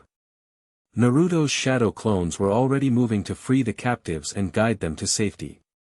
The original faced the crystal monster, blades of chaos drawn and ready. Any advice? He asked Aphrodite, who stood beside him. Chaos energy is unstable, she replied, her own divine glow intensifying as she prepared for battle. It seeks form but cannot maintain it for long. If we can disrupt whatever pattern is holding it together. Got it. Naruto channeled lightning through his blades. Hit it hard and fast before it settles. They attacked simultaneously, Naruto with his electrified blades of chaos, Aphrodite with bursts of divine energy that specifically targeted the crystalline joints of the creature. Their coordinated assault drove the monster back several steps, cracks appearing in its surface. Fools, it roared, swinging massive arms that left trails of reality-distorting energy. I am beyond gods now. Naruto dodged one swing but caught the edge of another, the impact sending him crashing into a crystal formation. Pain lanced through him, but he was back on his feet immediately.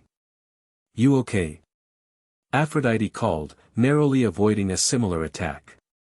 Been hit harder, he replied, already moving back into the fight.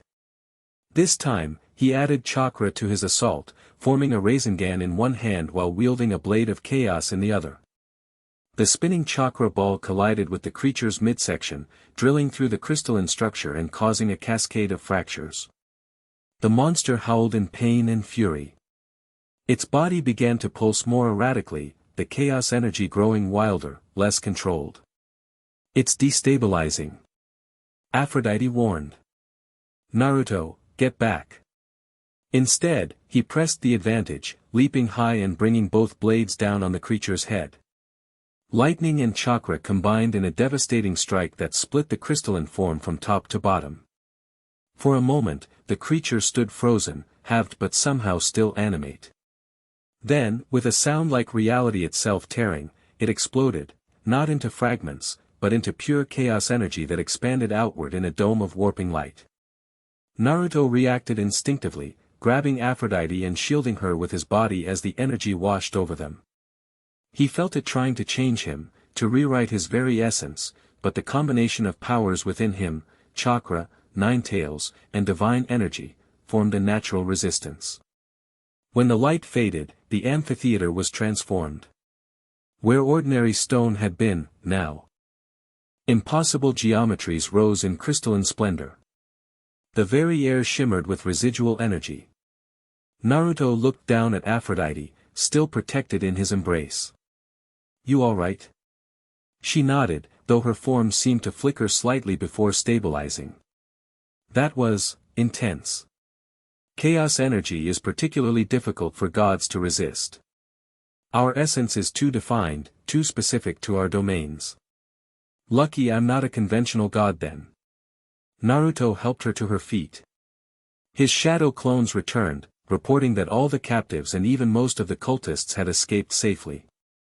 With their immediate task complete, Naruto dismissed the clones and surveyed the transformed landscape. Will this spread? He asked, gesturing to the crystalline distortions. Eventually, yes. Chaos seeks to expand. Aphrodite shook her head. This is happening all over Greece, pockets of pure chaos energy finding vessels, taking form. Another problem to fix after we deal with Kronos, Naruto sighed. They left the transformed amphitheater behind, continuing their journey toward Delphi with a new urgency. The encounter had shaken them both, though for different reasons. You jumped in without hesitation, Aphrodite remarked after they'd been walking for some time. To save those people. Naruto shrugged. It was the right thing to do. Most gods wouldn't see it that way. Mortal lives are brief flickers to beings like us. I haven't been a god long enough to start thinking like that, he replied. Then, after a moment, and I hope I never do. Aphrodite studied him with those ever-changing eyes. You're a strange god of war, Naruto Uzumaki. I'm a shinobi first, he corrected her. Being god of war was never my choice. And yet you wear the mantle well. Her voice softened. Better than Ares ever did. The comparison to his hated predecessor made Naruto uncomfortable, but before he could respond, a new sound reached them, the beating of powerful wings. They both looked up to see a figure descending from the sky, divine light surrounding her. Nike, the goddess of victory, landed gracefully before them, though Naruto immediately noticed her expression was grim. Found you at last, she said, folding her wings. We've been searching everywhere. What's happened? Aphrodite asked, immediately alert. Prometheus has disappeared, Nike reported. And with him, several artifacts he'd been safeguarding from Olympus. Naruto's eyes narrowed. What artifacts? Fragments of divine weapons, mostly. But most concerning, a piece of Apollo's oracle stone. Aphrodite gasped. The stone that connects to the oracle of Delphi? Nike nodded grimly. Artemis believes her brother hid additional fragments throughout Greece before his death. If Prometheus gathers them all, he could potentially control the flow of prophecy itself, Aphrodite finished, looking troubled. Naruto thought back to Kronos' warning.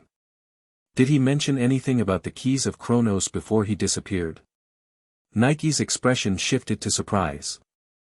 How did you know about those? Artemis only discovered references to them in her brother's journals yesterday. Kronos told us, Naruto explained. He appeared through the sticks this morning. Said Prometheus was using us, just like Ares did. It could be manipulation, Aphrodite cautioned. Turning us against each other. Or it could be truth, Nike countered. The Titans are master strategists, they've had millennia in Tartarus to plan their return. Naruto absorbed this information, his instincts as both shinobi and god warning him that something larger was unfolding. Where's Artemis now? He asked. Heading to Delphi, same as you, Nike replied. She hopes to reach the oracle before Prometheus, if that's indeed his destination. Then we continue as planned, Naruto decided. But faster. Nike nodded. I'll return to Dionysus and the others, coordinate our efforts to contain the chaos outbreaks like the one you just encountered. She spread her wings, preparing to depart. Be careful. If Prometheus has betrayed us, none of us is safe. With that warning, she launched into the sky, quickly becoming a distant speck against the clouds. We need to reach Delphi by nightfall, Naruto said, turning to Aphrodite. No more detours. She nodded agreement. There's a faster route through the mountains ahead. Potentially dangerous, but it would cut our travel time in half. Dangerous how? The mountains were home to several of Hephaestus's more experimental forges. With his death, there's no telling what might have escaped. Naruto thought of the mechanical creatures he'd seen in the primary forge. More challenges, then. But nothing we can't handle together. Aphrodite smiled at his confidence. Together, then. The mountain path was as treacherous as Aphrodite had warned. Narrow ledges overlooked dizzying drops, while the rock itself seemed alive, shifting subtly underfoot. Twice they had to backtrack when sections of the trail simply vanished before their eyes. The mountains are breathing, Aphrodite explained as they navigated a particularly unstable section. Hephaestus built his experimental forges into the living stone, infusing the entire range with a kind of semi-consciousness. You know a lot about his work, Naruto observed, helping her across a gap. A shadow crossed her face. We were married, however unhappily. In the early days, before Zeus's cruelty and my own foolishness destroyed any chance of genuine connection, he would speak of his creations. You miss him, Naruto realized, surprised. I miss the god he could have been, in a different world. She shook her head. But that's ancient history now, quite literally. They continued in thoughtful silence until the path widened into a plateau dominated by a structure unlike anything Naruto had seen before, half temple, half machine, its bronze doors etched with intricate gears and levers. One of the experimental forges, Aphrodite identified. The path continues on the other side. As they approached, the bronze doors shifted, gears grinding as they slowly swung open of their own accord. That's not reassuring, Naruto commented, drawing the blades of chaos. The forges were designed to recognize divine presence, Aphrodite explained, though she too looked wary. But without Hephaestus's guidance, they may have developed their own agendas. Inside, the forge was a marvel of ancient technology and divine craftsmanship. Massive crucibles of molten metal glowed in the darkness, tended by automaton workers similar to those in Hephaestus's main forge but smaller, more specialized. The ceiling soared hundreds of feet overhead, disappearing into shadow. The automatons paid the intruders no mind, continuing their eternal work of smelting, shaping, and cooling various metals. Some crafted simple tools, others complex mechanisms whose purpose Naruto couldn't begin to guess. What were these places for, he asked, keeping his voice low despite the constant clang and hiss of the forge. Experimentation, Aphrodite replied. Hephaestus believed there were metals with properties beyond the divine materials of Olympus. Substances that could affect fate itself, or bridge worlds. That caught Naruto's attention. Bridge worlds? Like, travel between them? Aphrodite glanced at him, understanding in her eyes. You're thinking of Konoha. He nodded. If there's any way back. It's possible his research might help, she acknowledged. Though without Hephaestus himself to interpret it, the knowledge may be beyond our grasp. They moved carefully through the forge, staying close to the walls and avoiding the busiest sections where automatons clustered. Despite the apparent lack of interest from the mechanical workers, Naruto couldn't shake the feeling they were being observed. There, Aphrodite pointed to a doorway on the far side. That should lead back to the mountain path. As they approached the exit, a new sound rose above the background noise of the forge, a rhythmic pounding, heavier than the automaton hammers, shaking dust from the ceiling. What is that? Naruto asked, already tensing for battle. I don't know, Aphrodite replied, concern evident in her voice. But it's coming from deeper in the forge. The pounding grew louder, closer. Suddenly, the automatons stopped their work, heads turning in unison toward the source of the sound. Then, as one, they scattered, disappearing into recesses in the walls or behind machinery. That's definitely not good, Naruto muttered. A massive shape emerged from the shadows at the rear of the forge, a bronze giant nearly 30 feet tall, its body a patchwork of different metals and mechanisms. Steam hissed from joints as it moved, and its face was a blank metal plate with a single glowing eye in the center. Talos, Aphrodite breathed. But, different. Enhanced. What's a Talos? Naruto asked, not taking his eyes off the giant. Hephaestus's guardian automaton. But this version. She shook her head. This isn't like the one I remember. The giant stopped in the center of the forge, its single eye scanning until it found them. When it spoke, its voice was a grinding of gears and bellows. Divine signatures detected. Authorization required. Naruto and Aphrodite exchanged glances. Maybe it's friendly, he suggested hopefully. Aphrodite identified, the automaton continued. Status, unfaithful spouse. Authorization denied. Or not, Naruto sighed, readying his weapons. Second entity identified, usurper god of war. Killer of creator Hephaestus. Authorization denied. The giant's arms transformed, hands retracting to reveal massive hammers. Initiating termination protocol. Run for the exit, Naruto told Aphrodite. I'll hold it off. We face it together, she countered firmly. I'm not leaving you. There was no time to argue as Talos charged with surprising speed for its size. The floor shook with each massive step as it closed the distance between them.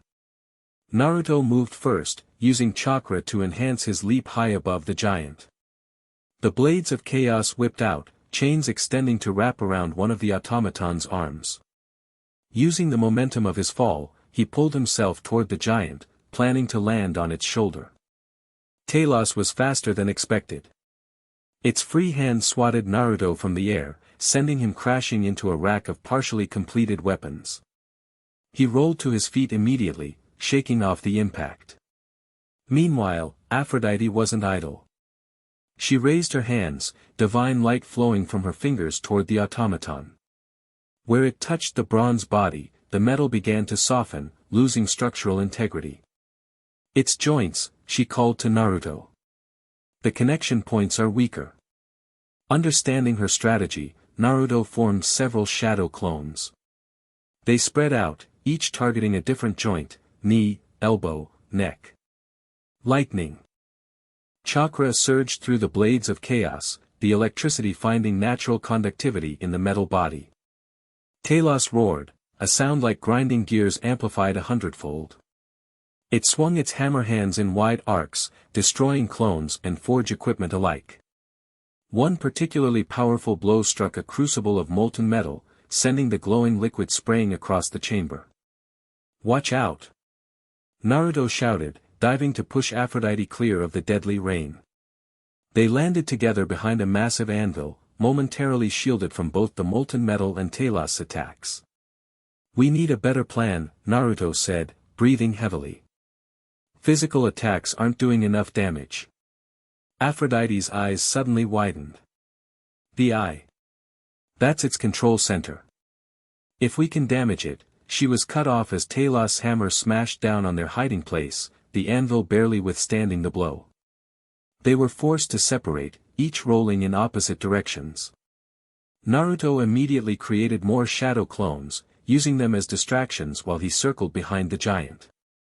Aphrodite continued her assault, her divine energy now focused on Talos' legs, attempting to slow its movements. An idea struck Naruto as he watched the automaton's jerky movements. "Aphrodite. Can you use what I taught you? The chakra sensing?" She nodded, somehow understanding his plan without further explanation. Closing her eyes briefly, she focused on the energy patterns she'd begun learning to detect. When her eyes opened, they glowed with new awareness. There, she pointed to a spot at the back of Talos' neck. A concentration of divine energy, like a seal or power source. Naruto didn't waste the opening. He launched himself up the automaton's back, using the protruding gears and plates as handholds. Reaching the spot Aphrodite had indicated, he saw a small disc embedded in the metal, etched with symbols similar to those on the blades of chaos. Hephaestus used the same divine principles, he realized aloud, channeling both chakra and lightning into one hand. Rasengan. The spinning orb of energy drilled into the metal disc, the combined force of chakra and divine power overloading the automaton systems. Electricity coursed across Talos' entire body, and its movements became increasingly erratic. Naruto leapt clear as the giant began to convulse, its single eye flickering wildly. With a final, mechanical groan, Talos froze in place, then slowly toppled backward, crashing to the forge floor with an impact that shook the entire mountain. Silence fell, broken only by the quiet hissing of cooling metal and the distant drip of liquid somewhere in the shadows. "That," Aphrodite said, catching her breath, "was impressive teamwork." Naruto grinned, the expression making him look momentarily younger, more like the shinobi he'd once been. "Not bad for your first time using chakra sensing in battle. I had a good teacher." She approached the fallen automaton cautiously. "Though I doubt Hephaestus programmed it to react that way to me originally. Maybe someone reprogrammed it after his death," Naruto suggested, joining her to examine the giant. "Or perhaps his automatons are evolving on their own." She knelt beside Talos' head, studying the now dark eye. Learning, adapting to the new world. A thought occurred to Naruto. If these forges are all connected somehow, could Prometheus be using them? For whatever he's planning. "It's possible," Aphrodite agreed, rising. Hephaestus had a network of tunnels connecting his various workshops. If Prometheus discovered them. They shared a look of renewed urgency. "We should keep moving," Naruto said. "Delphi can't wait." They made their way to the exit, leaving the silent forge and its fallen guardian behind. Outside, the mountain path continued, now sloping downward toward a distant valley where, if they squinted, they could just make out white stone structures against the darkening sky. "Delphi," Aphrodite confirmed, following Naruto's gaze.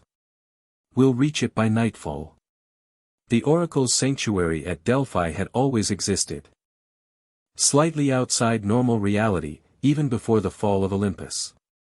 Now, with divine order in chaos, the effect was magnified. As Naruto and Aphrodite approached through the sacred olive groves that marked the outer boundaries, the very air seemed to thicken, time flowing differently with each step. "The veil between worlds is thin here," Aphrodite explained, her voice hushed. "The oracle sits at a crossroads of realities." The white stone temples gleamed in the last light of day, somehow untouched by the devastation affecting the rest of Greece. No chaos manifestations distorted the landscape, no unnatural weather patterns disturbed the peaceful atmosphere. "How is this place so normal?" Naruto asked, sheathing his weapons as they passed between ancient columns. "The oracle is protected by forces older than the gods themselves," Aphrodite replied. Some say the fates directly maintain this sanctuary, regardless of which pantheon holds power. They proceeded through increasingly sacred spaces, passing empty chambers where priests and supplicants would normally be found. The entire complex seemed deserted. Where is everyone? Naruto wondered aloud. Fled, most likely. Or in hiding. Aphrodite's expression was concerned. The oracle's attendants are sensitive to divine conflict. They would have felt the fall of Olympus more acutely than most. Finally, they reached the innermost sanctum, a circular chamber built around a natural fissure in the earth. From this crevice rose misty vapors that swirled and coalesced in patterns too complex to follow. Beside it stood a simple tripod seat, currently empty. The Pythia's throne, Aphrodite identified. Where the oracle would sit to receive visions. But no oracle, Naruto observed, scanning the chamber. I arrived before you, if that's what you mean, a voice said from the shadows. Artemis stepped into view, her silver bow held casually but ready. Behind her came several of her eternal huntresses, each eyeing Naruto with open distrust. Artemis, Aphrodite greeted cautiously. Nike found us with your message. The goddess of the hunt nodded curtly. Then you know about Prometheus. We know he's disappeared with divine artifacts, Naruto replied. And that Kronos warned us not to trust him. Artemis's expression hardened at the mention of the Titan King.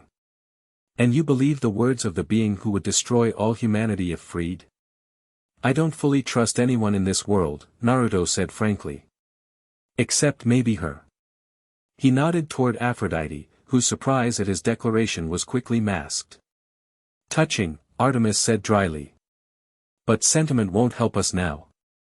The oracle is missing, and the sanctuary's power is fading without her presence. Missing how? Aphrodite asked. The Pythia is always here. Not always the same woman, Artemis corrected. But yes, the role is continuous. Until now. She gestured to the empty tripod. The current Pythia disappeared 3 days ago, shortly after giving a prophecy that drove her attendants to flee in terror. What prophecy? Naruto asked, a sense of foreboding growing. Before Artemis could answer, the vapors from the fissure suddenly intensified, swirling upward in a miniature tornado. The mist took shape, a vaguely human form with features that shifted and flowed. The oracle spirit itself, Aphrodite breathed. This is unprecedented. The misty figure raised an arm, pointing directly at Naruto. When it spoke, its voice seemed to come from everywhere and nowhere, resonating within their minds rather than their ears. God-killer. Bridge-walker. Nine-tailed vessel. Your coming shifts the balance of all worlds. Naruto stepped forward cautiously. What do you mean? What balance? The keys of Kronos unlock more than time. They unlock doors between all realities. The figure's form became more defined, taking on the appearance of a woman in ancient robes. What was sundered may be rejoined. What was lost may be found. Hope flared in Naruto's chest. Are you saying there's a way back to my world? All paths converge here. The oracle's misty hand swept in an arc, leaving trails of light that formed an image, 3 golden artifacts shaped like hourglasses. The keys were scattered by Zeus after the first Titan War. One in the depths. One in the heights. One in the realm between. The keys of Kronos, Artemis murmured. Just as my brother's journals described them. Where they meet, worlds meet. The oracle's form began to dissipate. But beware, the one who seeks them desires not passage but erasure. Wait. Naruto called. Who is seeking them? Prometheus? But the misty figure had already dissolved, the vapors returning to their normal patterns, rising gently from the fissure. Silence filled the chamber as they absorbed the oracle's words. Well, Artemis finally said. That clarifies some things while obscuring others. Typical. The keys of Kronos, Aphrodite repeated thoughtfully. Objects that can unlock doors between realities. Naruto's mind was racing with possibilities. And maybe a way for me to return to Konoha. Or for something from your world to come here, Artemis pointed out. Or for Kronos to extend his reach beyond our reality.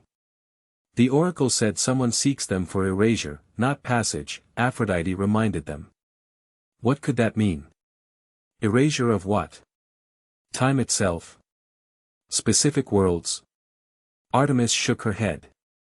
Without knowing who the one who seeks them is, we can only speculate. Prometheus is the obvious suspect, Naruto said. He disappeared with artifacts related to prophecy, and Kronos warned us about him specifically. Perhaps too obviously, Aphrodite cautioned.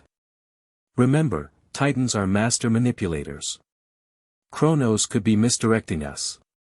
The discussion was interrupted by the arrival of another figure, a young woman in simple robes, her eyes glazed white, moving as if in a trance. The Pythia, Artemis identified, surprised. She's returned. The woman walked mechanically to the tripod and sat, her movements unnaturally precise. When she spoke, her voice alternated between her own and something older, deeper. Time fragments. Worlds collide. The ghost of Sparta must choose, vengeance or redemption. The old cycle breaks or begins anew. What's happening to her? Naruto asked, disturbed by the woman's clearly possessed state. Something's using her as a conduit, Artemis replied, bow raised defensively. Something that isn't the oracle spirit. The Pythia's head turned with a jerky motion, eyes fixing on Naruto. God killer. The first key lies beneath the fallen throne. What was stolen must be reclaimed. Beneath the fallen throne. Aphrodite repeated. She means Olympus. The possessed woman smiled, a twisted expression that didn't belong on her face. Seek the vault of ages. But hurry. Others already search. Her voice changed again, becoming recognizable. Prometheus was right to fear my return. The board is set. The pieces move. Kronos, Naruto realized. He's speaking through her somehow. The Pythia convulsed suddenly, crying out in her natural voice, a sound of pure agony. Blood began to trickle from her eyes and nose. She can't sustain this possession, Artemis said urgently, moving toward the woman. It's killing her. Naruto reached the Pythia first, placing his hands on her shoulders. Instinctively, he channeled healing chakra, a technique he'd rarely used but had observed many times in Konoha. Fight him, he urged the woman. Push him out of your mind. The Pythia's body arched in pain, her eyes rolling back. He's too strong, she gasped in her own voice. Too ancient. You're stronger, Naruto insisted, continuing the flow of healing energy. This is your sanctuary. Your domain. Something in his words reached her. The woman's breathing steadied slightly, and her eyes began to clear. That's it, Naruto encouraged. Push him out. With a final, shuddering gasp, the Pythia collapsed forward into his arms, the possession broken. Artemis quickly moved to check her condition. She'll live, the goddess determined after a moment. But she needs rest. Two of Artemis's huntresses came forward to take the unconscious woman, carrying her to a side chamber where she could recover. That was impressive healing, Artemis remarked to Naruto. Not a skill I'd expect from the god of war. I'm full of surprises, he replied, echoing his earlier words to Hyperion. Indeed. The goddess's silver eyes studied him with new interest.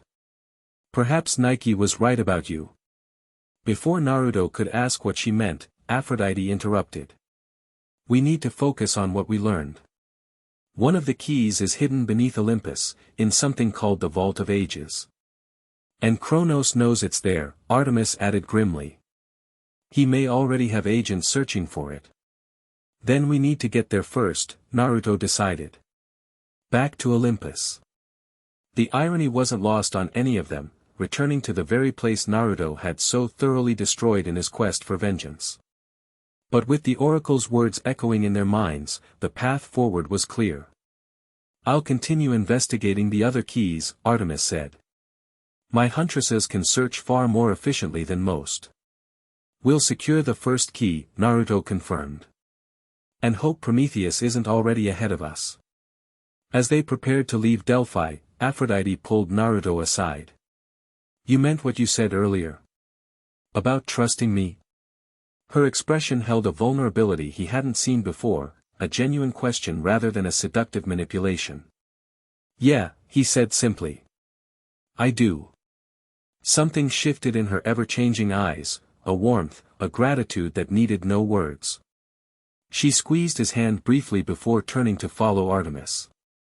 Naruto watched her for a moment, realizing how much had changed between them since their first meeting in her chambers on Olympus. What had begun as mutual suspicion and necessity had evolved into something else entirely, something he wasn't quite ready to name. Shaking off these thoughts, he joined the goddesses to plan their journey back to the ruins of Olympus, and the first key of Kronos. The return to Olympus was faster than their journey to Delphi. With Artemis guiding them through hidden paths known only to the gods, they made excellent progress despite the increasingly unstable landscape. Still, it took nearly 2 days of hard travel, during which the world seemed to deteriorate further around them. "The chaos is accelerating," Artemis observed as they paused at a ridge overlooking what had once been a verdant valley. Now it was a nightmarish landscape of impossible geology, rivers flowing upward, trees growing upside down, animals fused with rocks and plants in grotesque combinations. "The seal on Tartarus should have prevented this," Naruto said, troubled by the sight. "The primary gate is closed," Aphrodite agreed. "But Kronos' influence is clearly finding other ways to affect our world." They continued onward, each lost in their own thoughts. For Naruto, returning to Olympus carried a weight beyond their immediate mission. It meant confronting the aftermath of his rampage, the destruction he'd wrought in his rage against the gods. As the mountain finally came into view, its peak wreathed in unnatural storm clouds, Artemis signaled a halt. "Something's wrong," she said, silver eyes narrowing. "The mountain is guarded." Naruto focused his enhanced senses, feeling chakra and divine energy combining to sharpen his perception. What he saw confirmed Artemis's warning. Figures moved among the lower ruins of Olympus, too numerous and too organized to be random survivors. "Mortals?" he asked. "Not just any mortals," Aphrodite said grimly. "Look at their armor." Naruto studied the distant figures more carefully, noting the distinctive bronze armor decorated with snake motifs. "Spartans," he realized with a jolt. "Your people," Artemis said, a hint of accusation in her tone. "Not anymore," Naruto replied firmly. "But what are they doing here?" "Looking for divine power, most likely," Aphrodite suggested. After the fall of Olympus, many mortals began scavenging the sacred sites, hoping to claim godly artifacts for themselves. "Or they're working for someone," Artemis added. "Prometheus had many mortal contacts.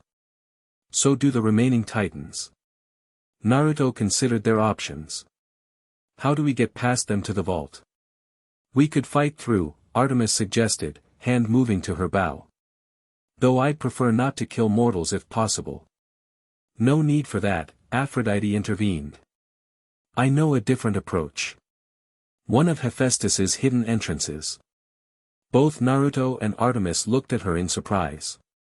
"You never mentioned this before," Artemis said suspiciously. "You never asked," Aphrodite replied simply. "Besides, until recently, revealing all of Olympus's secrets wasn't exactly in my best interest." She led them around the base of the mountain, away from the main paths where Spartan patrols could be seen. After nearly an hour of careful movement through increasingly difficult terrain, they reached a seemingly solid rock face. "Here," Aphrodite said, running her hands over the stone. "Hephaestus created this entrance for private visits." Artemis raised an eyebrow but said nothing as Aphrodite pressed specific points on the rock in sequence. With a grinding sound, a section of the cliff face slid inward, revealing a narrow tunnel. "It leads directly to the lower levels of Olympus," Aphrodite explained. Below the throne room. Which is probably where this Vault of Ages is located, Naruto surmised. They entered the tunnel, which illuminated itself with a soft glow as they proceeded. The passage was well crafted, its walls smooth and reinforced with bronze supports. After climbing steadily for some time, they reached a set of mechanical doors similar to those in Hephaestus's forge.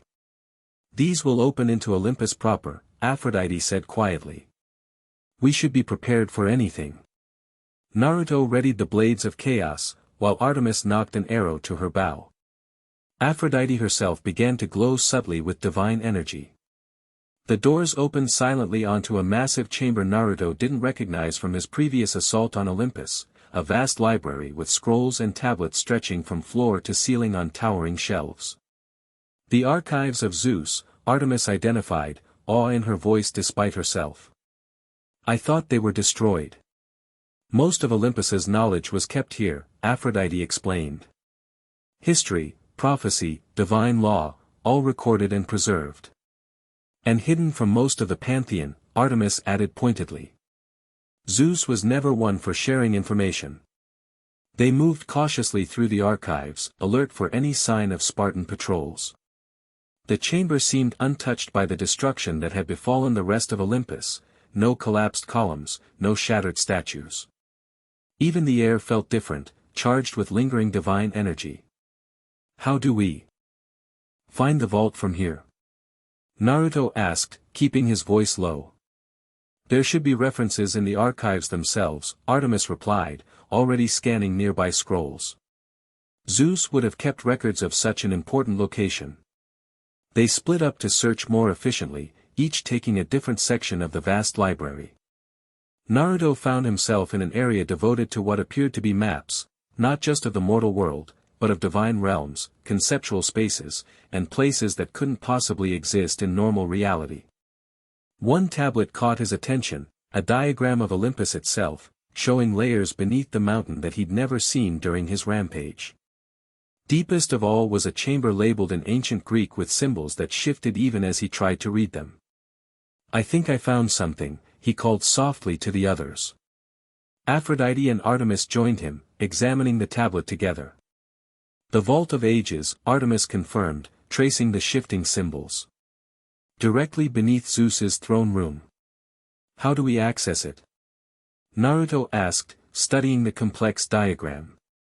According to this, there's a hidden mechanism in the throne itself, Aphrodite interpreted. When activated, it opens a passage to the lower levels. Then we head to the throne room, Naruto decided. Hopefully without alerting our Spartan friends. They left the archives through a different door than they'd entered, emerging into corridors that Naruto recognized from his previous visit, though they looked very different now, covered in dust and debris from the collapsed sections above. They moved silently through the ruins, Artemis taking point with her superior senses alert for any danger. Twice they had to hide as Spartan patrols passed nearby, the warriors methodically searching the ruins for valuable artifacts. They're well organized, Naruto whispered after one such patrol had passed. This isn't random looting. Agreed, Artemis replied grimly. They're searching for something specific. The same thing we are. Aphrodite suggested. Possibly. Naruto's expression darkened. Which means they're definitely working for someone. Spartans don't treasure hunt without purpose. They continued upward, eventually reaching the damaged but still recognizable throne room. Zeus's massive seat of power lay toppled on its side, partially crushed by a fallen column. Divine energy still crackled occasionally across its golden surface. There's the throne, Artemis said, but activating it may be difficult in its current condition. Let's take a closer look, Naruto suggested, approaching the fallen monument. As they examined the throne, looking for the mechanism described in the archives, voices echoed from a nearby corridor. Spartan patrols were approaching. We need to hurry, Aphrodite warned, her hands moving across the throne's surface, seeking the trigger. Naruto created several shadow clones. I'll delay them. You two focus on finding the vault entrance. The clones spread out, taking positions at the various entrances to the throne room. Meanwhile, Naruto joined the goddesses in their search. "There!" Artemis suddenly exclaimed, pointing to a sequence of symbols nearly hidden in the throne's ornate decorations. The activation pattern. Aphrodite pressed the symbols in sequence, but nothing happened. "It's damaged," she realized in frustration. "The mechanism isn't responding." From the corridor, they heard the unmistakable sounds of combat, Naruto's clones engaging the Spartan patrol. "We're out of time," Artemis warned, drawing her bow. Naruto studied the throne, noticing how divine energy still flickered across certain sections. An idea formed, risky, but their only option. "Stand back," he instructed, placing both hands on the throne. "I'm going to try something." Channeling Zeus's lightning through his palms, he sent the energy directly into the throne's mechanisms. The effect was immediate and dramatic. The entire structure began to glow, the damage seemingly repairing itself as the divine power flowed through ancient enchantments. With a grinding rumble, the floor beneath them began to shift, revealing a spiraling staircase descending into darkness. "It worked!" Aphrodite exclaimed. "Go!" Naruto urged, maintaining the flow of energy. "I'll be right behind you." The goddesses descended quickly. As the last of Naruto's shadow clones dispersed, their memories telling him that more Spartans were converging on the throne room, he released the throne and followed, jumping down the staircase as the entrance began closing above him. He landed in near total darkness, only the faint glow of Artemis's silver aura providing any light.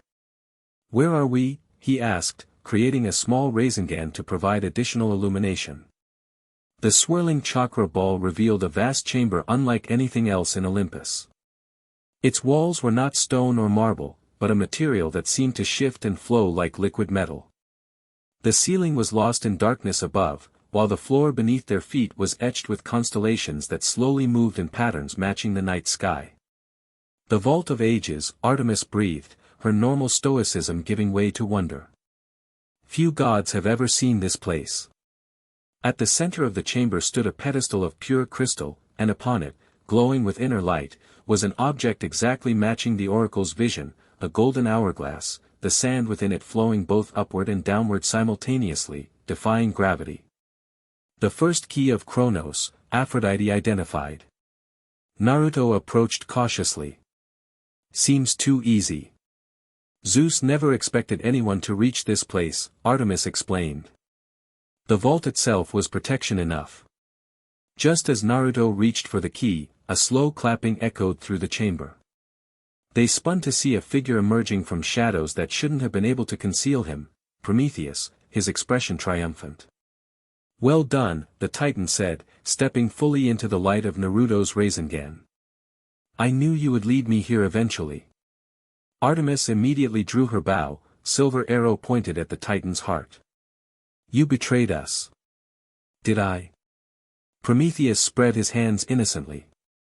"I merely allowed you to do the difficult work of locating the key. A division of labor, if you will." "You disappeared with stolen artifacts," Aphrodite accused. "You're working with Chronos." The Titan's expression darkened at that. "With Chronos? Never. My father would unmake everything I've worked to preserve." "Then what are you after?" Naruto demanded, blades of chaos ready. "Why do you want the keys?" "To fix what you broke, god of war." Prometheus gestured to the walls, which now showed scenes of chaos from the world above, disasters, mutations, suffering. "Your destruction of Olympus set events in motion that threaten all reality. The keys are the only way to restore balance." "By doing what?" Artemis pressed. "The oracle said whoever seeks the keys desires erasure, not passage. Perspective matters, goddess of the hunt." Prometheus took another step forward. "What looks like erasure to some is correction to others. You're planning to rewrite time," Naruto realized. "To undo what happened. To undo what should never have happened." The Titan's gaze fixed on Naruto. "You don't belong in this world, god of war."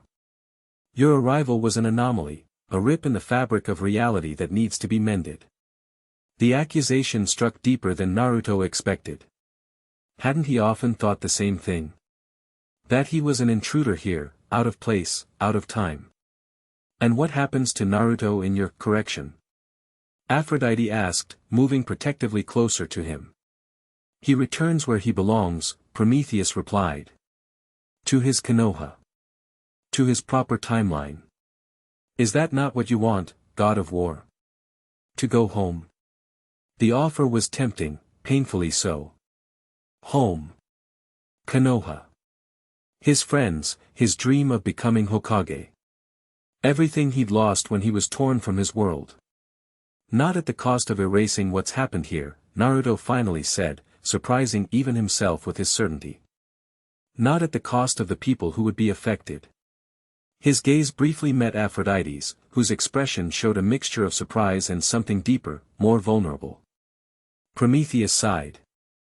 I expected as much. Your shinobi stubbornness remains intact, despite everything Ares did to break you. He snapped his fingers, and suddenly the chamber filled with Spartans, emerging from hidden entrances around the perimeter. Fortunately, I came prepared for resistance. The warriors moved with mechanical precision, surrounding the three divine beings. Their eyes glowed with an unnatural light, and symbols similar to those on the blades of chaos were branded into their foreheads. What have you done to them? Naruto demanded, recognizing many of the men he'd once fought alongside in Sparta. Given them purpose, Prometheus replied.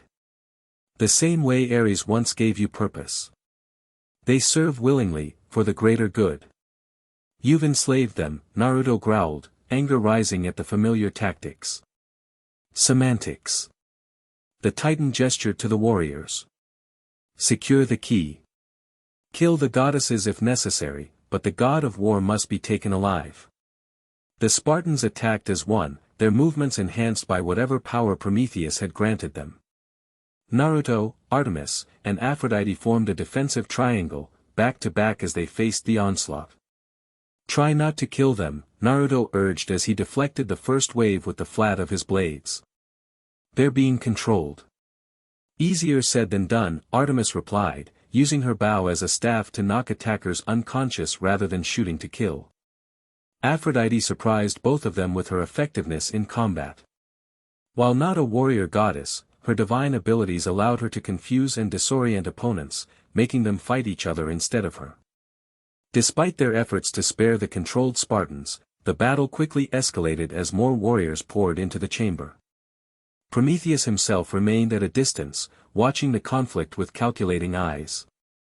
We need to end this quickly, Naruto called to the others.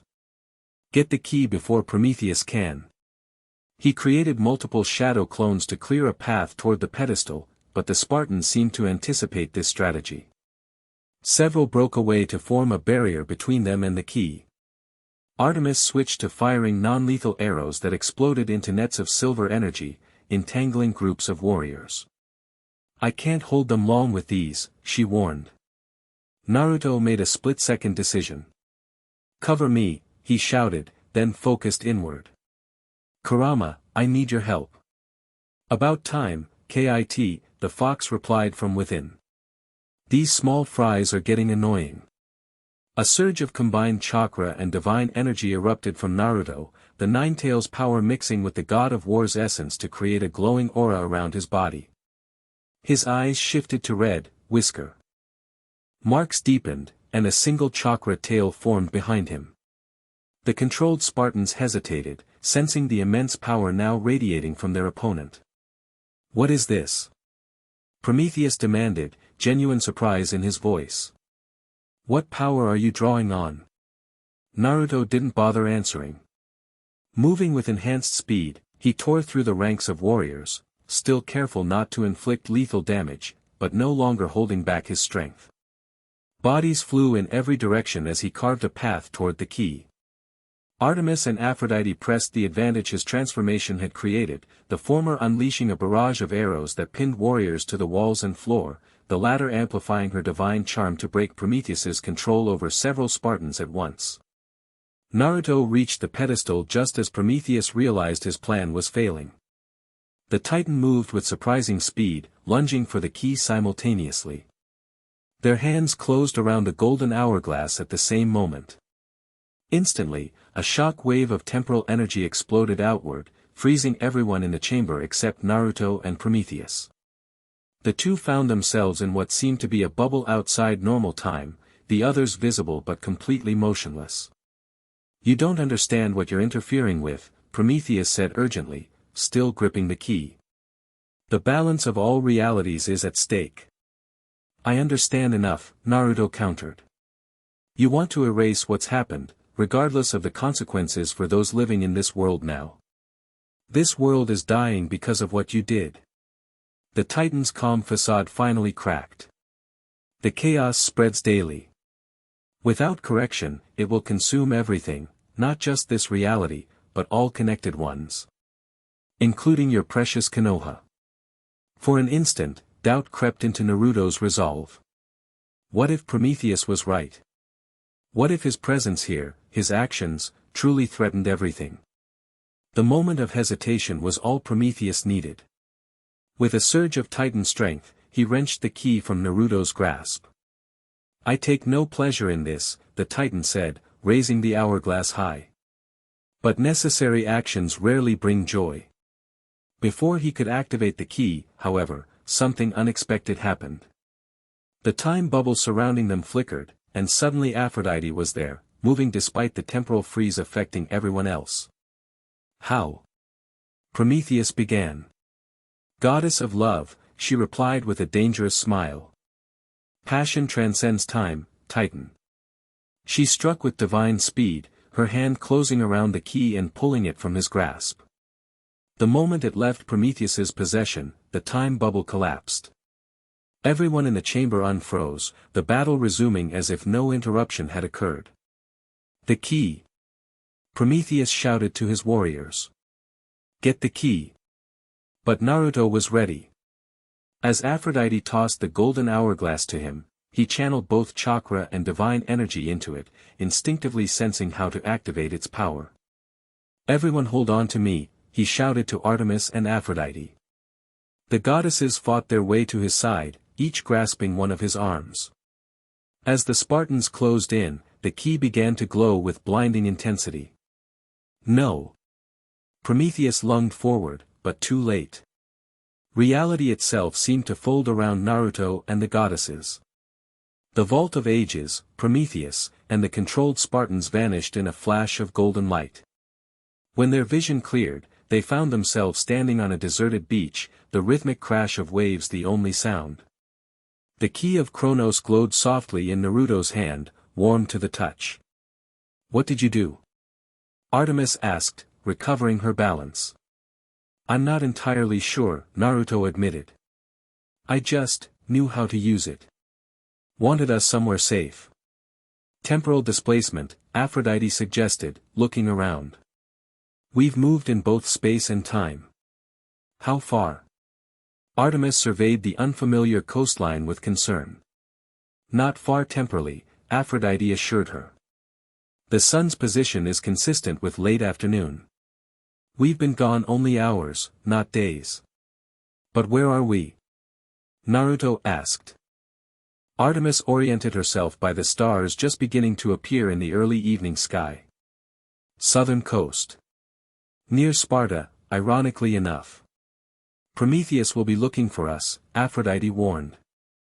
"The key's activation would have sent out a pulse of energy he can track." "Then we keep moving," Naruto decided, securing the key in a pouch at his waist. "Find the second key before he recovers." "The oracle said one in the depths, one in the heights, one in between," Artemis recalled. "We have the one from the depths, beneath Olympus." "So the heights would be, what? The peak of some mountain?" Naruto guessed. "Or the heavens themselves," Aphrodite suggested. "The constellations, perhaps." "My brother's solar chariot," Artemis said suddenly. "It would qualify as the heights and was powerful enough to potentially hide such an artifact."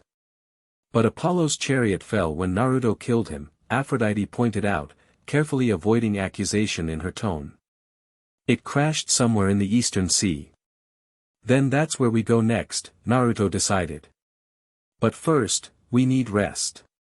That battle took more out of me than I expected. It was true. The combination of chakra, Nine-Tails power, and divine energy had left him drained in a way he hadn't experienced since his early days as the god of war. They made camp on the beach, far enough from the water to be safe from tides. Artemis hunted, returning with fish that they cooked over a small fire. As night fell completely, the goddess excused herself to commune with the moon, a ritual she performed regularly to maintain her connection to her domain. Left alone with Aphrodite by the fire, Naruto found himself reflecting on Prometheus's words. The accusation that he didn't belong in this world had struck deeper than he cared to admit. "You're troubled," Aphrodite observed, sitting beside him. "Just thinking," he replied, staring into the flames. "About what Prometheus said?" "About going home?" Naruto nodded slowly. "For so long, that was all I wanted. To find a way back to Konoha. To my friends, my life there." "And now?" she asked softly. "Now? I'm not so sure." He looked up at the unfamiliar stars. "This world is broken, partly because of what I did. Running away from that responsibility doesn't feel right. Even if it means giving up your chance to return home." The question hung between them, weighted with implications neither was quite ready to voice. "I don't know," Naruto admitted. "But Prometheus's way isn't the answer. Erasing what's happened, manipulating time itself, that kind of power never ends well. I've seen enough of that in my world." Aphrodite studied him in the firelight, her ever-changing eyes reflecting flames and stars. "You continue to surprise me, Naruto Uzumaki. Most beings offered a chance to undo their mistakes would take it without hesitation. Would you?" he asked, genuinely curious. She considered the question seriously. "Once, perhaps. Before all this." Her gesture encompassed not just their current situation but the transformation of their world. "Now. I think I understand the value of consequences. Of living with choices rather than erasing them." Their eyes met across the fire, understanding passing between them without words. Sometime during their journey, something had changed, a connection formed, fragile but real. Aphrodite moved closer, her hand finding his. "Whatever happens with the keys, with Prometheus, with Kronos, know that I'm glad our paths crossed, god of war. Even though I destroyed your home. Killed your family. Especially because of that," she replied with surprising honesty. The Aphrodite who existed on Olympus was a creation of circumstance and survival. She never truly lived.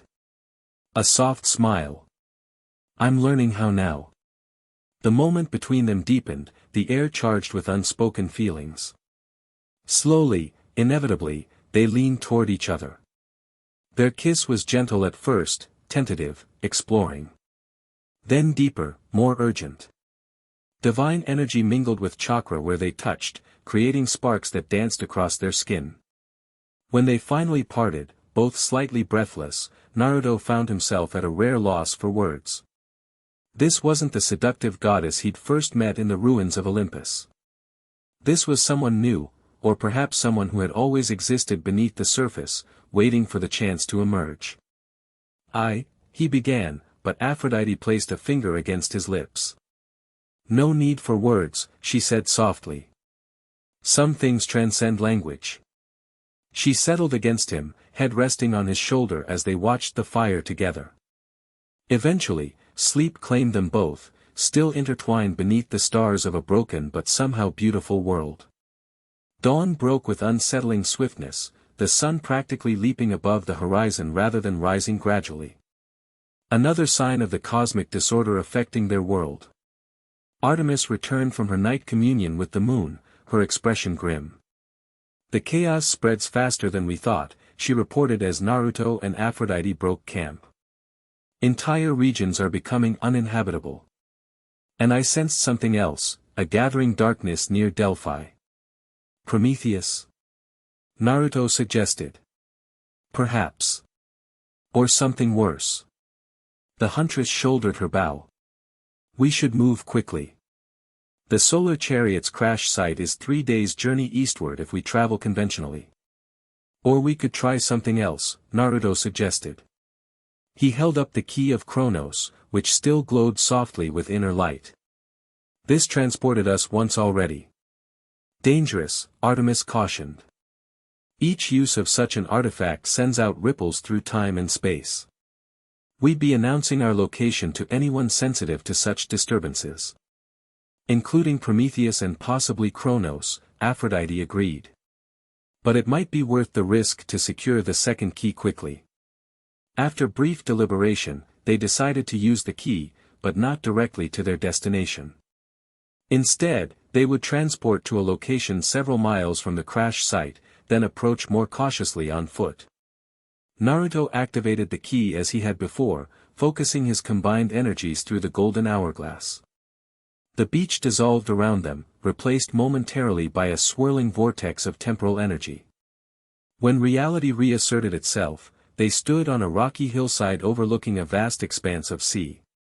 It worked, Artemis confirmed, getting her bearings. We're on the eastern coast. The crash site should be just beyond that peninsula. They moved quickly but cautiously, alert for any sign of Prometheus's forces or other threats. The landscape here was less affected by chaos than other regions. Something went wrong with this response, please try again. Move forward into the next chapter. The end. Thank you for watching this video. Please be sure to subscribe to our channel and like this video.